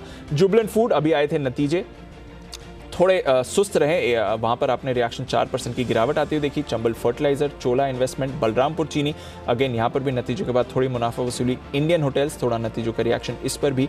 DLF, Oberoi realty, persistent, HAL, GNFC, साथ ही रैमको, ये कुछ और काउंटर्स थे जहां पर आपने कमजोरी बनती हुई देखी। बट ओवरऑल एनर्जी जबरदस्त एक्शन, इस हफ्ते तीनों दिन बाजार बढ़िया मोमेंटम में रहे हैं और आज भी डेज हाई पर क्लोज हो रहे हैं। 17,800 के जस्ट नीचे प्रोविजन क्लोजिंग दिख रही है सर, और 39,350 के करीब बैंक निफ्टी का प्रोविजन क्लोजिंग फिगर आते हुए दिखा। तो बहुत ही दमदार एक्शन सर आज के भी ट्रेडिंग सेशन में दिखा। तो ये है आज के लिए आज की हाईलाइट। जिस तरह की क्लोजिंग मिली है 39,338 की। दीप सुबह के लिए एक नंबर है, वो फ्री ट्रेड लग रहा था, अब नहीं लग रहा। 39,888, क्योंकि वहां से सिर्फ 500 पॉइंट दूर है मुश्किल से, 500 भी नहीं, 400 पॉइंट जी। तो अब फ्री ट्रेड नहीं लग रहा है ना, सुबह वाला फ्री ट्रेड जो लगा था। विशेष जी अब तो नहीं लग रहा फ्री ट्रेड है, अभी भी लग रहा है। देखो अनिल जी, मुझे तो एक चीज़ समझ में आया है कि निफ्टी और बैंक निफ्टी नीचे जाना हो तो आशु जी पकड़ लेते हैं, ऊपर जाना हो तो मैं और जय तो खड़े ही होते हैं, और कुछ नहीं हुआ तो आप भी स्ट्रेटेजी के साथ रेडी हो। तो फ्रीक हो ना हो अनिल जी, हम तो पकड़ ही लेने वाले हैं। भाई बिल्कुल सही जवाब। और इस बार सबसे बढ़िया चीज़ ये हुई कि दीपा बड़े लंबे समय बाद बैंक निफ्टी में मज़ा आने लगा है। बैंक निफ्टी ने पुरानी चाल भी पकड़ी और बैंक निफ्टी की चाल बहुत अच्छे से पकड़ में भी आई और मुंह भी बड़े देने लगा, जैसे एक ज़माने में दिया करता था। जो लीडरशिप बदली है बाजार की, उसका मज़ा आ रहा है। 825 पॉइंट ऊपर, 17,780, 203 पॉइंट की तेजी के साथ निफ्टी हुआ है बंद, और बैंक निफ्टी बंद हुआ है पूरे 825 पॉइंट ऊपर 39,330 पर। 59,558 पर 695 अंकों की दमदार मजबूती के साथ सेंसेक्स ने की है आज के ऐतिहासिक सेशन की समाप्ति। समाप्ति के बाद बाजार के एक्शन पर करते हैं फोकस। बजट की बारीकियों को हम लगातार अपनी खास कवरेज में आज भी आपको बता रहे हैं। ये सिलसिला शाम तक जारी रहेगा। शाम को पूरी शिफ्ट हमारी इसी पर लगी है, बजट का सार लगातार। क्या होगा आज खास बता दें हम आपको। सबसे पहले ITR में जो नया सुधार हुआ, ITR मतलब इनकम टैक्स रिटर्न, शाम 4 बजे 3:56 पर आपको ये मिलेगा, ठीक है। उसके बाद 4:56 पर क्रिप्टो पर कर, निवेश संभल कर। ये बढ़िया है। हाँ, एक में वापस जल्दी का काम भाग रहे भाई। हाँ, क्रिप्टो पर कर, निवेश संभल कर। जबरदस्त, बहुत ही बढ़िया। हाँ, और मुंबई वालों को तो कर ज़्यादा समझ में आता है, हमारे सब गावस्कर, तेंदुलकर सब यहीं के हुए हैं। सो क्रिप्टो पर कर, निवेश संभल करके। क्रिप्टो पर अब जो टैक्स लग गया है 30% का, अब आप निवेश करें तो सोच समझ कर करें कि आपके कितने पैसे निकलने वाले हैं, अगर कमाई कर पाए तो। हाँ, अगर कमाई। और काफ़ी लोग ये भी दुखी हो रहे हैं कि ऑलरेडी 30% गिर गई, ऊपर से आप 30% टैक्स लगा रहे हैं। तो आपको सिर्फ इतनी सांत्वना है कि 30% गिर गए तो गिरने के बाद टैक्स नहीं लगेगा। अगर आपने कमाया तो ही टैक्स लगेगा, चिंता न करें। ऐसा नहीं नुकसान पे नहीं लग रहा, तो उतना दुखी भी ना हो।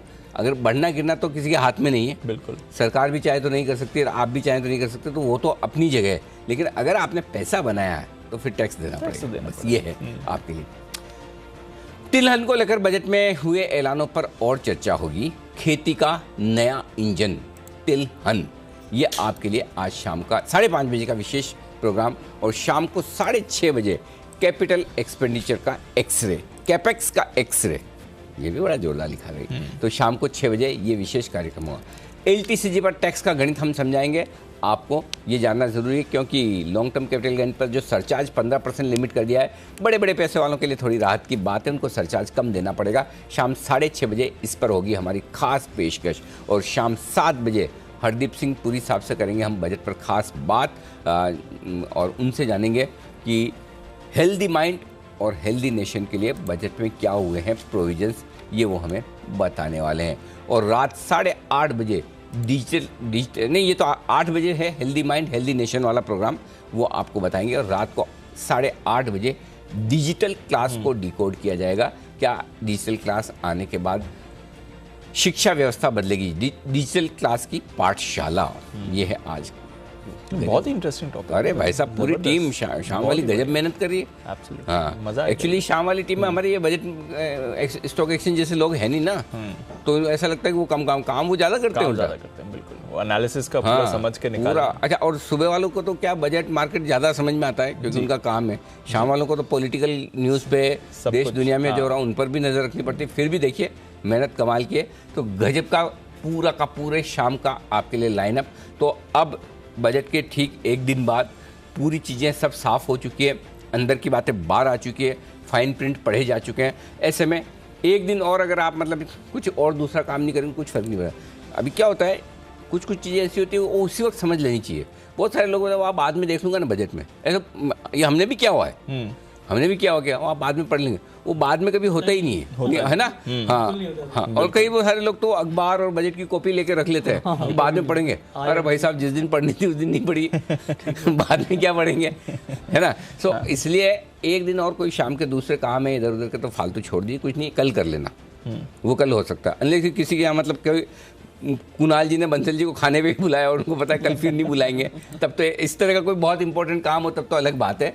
बाकी काम एक दिन लेट, आज शाम का पूरा आप लाइनअप देख लीजिए, प्रोग्राम अपना सेट कर लीजिए। सिर्फ जी बिजनेस देखना है और आपको सारी चीज़ों पर एकदम क्लैरिटी मिलेगी, ये ध्यान में रखिएगा। ओके, विदा लेने का वक्त है हमारे सभी एक्सपर्ट से। वैसे तो विदा लेने में थोड़ी सी दिक्कत आज ज़्यादा हो रही है क्योंकि आज हमारे ज़्यादातर एक्सपर्ट्स जो मुंबई से बाहर से आए हैं वो वापस अपने अपने गांव जाएंगे जी। ओके, और इसके अलावा जो मुंबई वाले हैं वो भी स्टूडियो में आए, तो अब कभी कभार ऐसे ही दर्शन देंगे, बाकी तो अपने ऑफिस से या घर से शो करेंगे। लेकिन विदा लेते हैं पहले हम, चलिए तो एक एक करके मैं सारे हमारे एक्सपर्ट्स को धन्यवाद दे दूँ, खास ये पिछले 2 दिन हमारे साथ बिताने के लिए। तो सुमित जी आपके पीछे की सीट पास में नहीं है, विश्वेश जी। हाँ, सुमित जी को जरा अच्छा, पहले तो विश्वेश जी पर भी असर आ गया सुमित जी का। हाँ, सुमित जी, विश्वेश जी,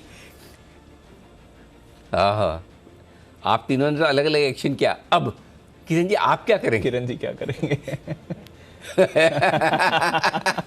ओके, चारों का बहुत बहुत धन्यवाद। उसके बाद किरण जी के पास में बैठे हैं कौन ना, हाँ, सेठी साहब, जैन साहब, आशु सर, और ये तो खड़े भी हो गए चुनाव में। ओके, और दिल पर हाथ रख के आशीष साहब कह रहे हैं कि मैं कभी किसी को परेशान, सॉरी, धन्यवाद दे रहे हैं। तो आशीष सर की तरफ से भी सबको धन्यवाद। और सिद्धार्थ जी का भी बहुत बहुत शुक्रिया हमारा साथ देने के लिए। और सिद्धार्थ जी के ठीक नज़दीक में कौन बैठे जरा दिखाइए, उनका भी धन्यवाद दिया जाए। हाँ, बंसल जी। अरे बंसल जी, कुणाल जी, अब मुझे तो अभी याद आया, कम से यहाँ तो दूर दूर बैठते आप। अनिल जी चाहते तो बहुत थे, लेकिन अनिल जी बिठाए साथ में अनिल जी हम दोनों को। ओहो, अच्छा ये तो चलिए, हमारी टीम बहुत समझदार है, उन्हें पता है किसे काम बिठाना है। और साथ ही साथ सिमी जी, आपका भी बहुत बहुत शुक्रिया। सिमी जी तो पहली बार ही मुंबई आई हैं, हमारे काफी कुछ एक्सपर्ट्स तो पहली बार। सिमी जी, आपकी तो पहली यात्रा है हमारे स्टूडियो में। हाँ, कैसा लगा आपको? बहुत अच्छा। कुणाल जी के अलावा सब कुछ अच्छा लगा? किसके अलावा? कुणाल जी के अलावा नहीं, कुणाल जी भी अब मान भी जाइए, बेचारा रो देगा, अब मान भी जाइए। सीवी जी का भी बहुत बहुत शुक्रिया और मुदित जी आपका भी बहुत बहुत धन्यवाद ये 2 दिनों तक हमारा साथ देने के लिए। तो दिल से एक बार हमारे इस दमदार पैनल का शुक्रिया, हमारी तरफ से, हमारी टीम की तरफ से और हमारे सारे दर्शकों की तरफ से। जो कमाल आपने पिछले 2 दिनों में किया है, उसका नतीजा आपके सामने, दर्शकों की तरफ से भी आपको भरपूर प्यार मिला है। चलिए विदा लेंगे, सबसे विदा मुझे और दीप को भी दीजिए।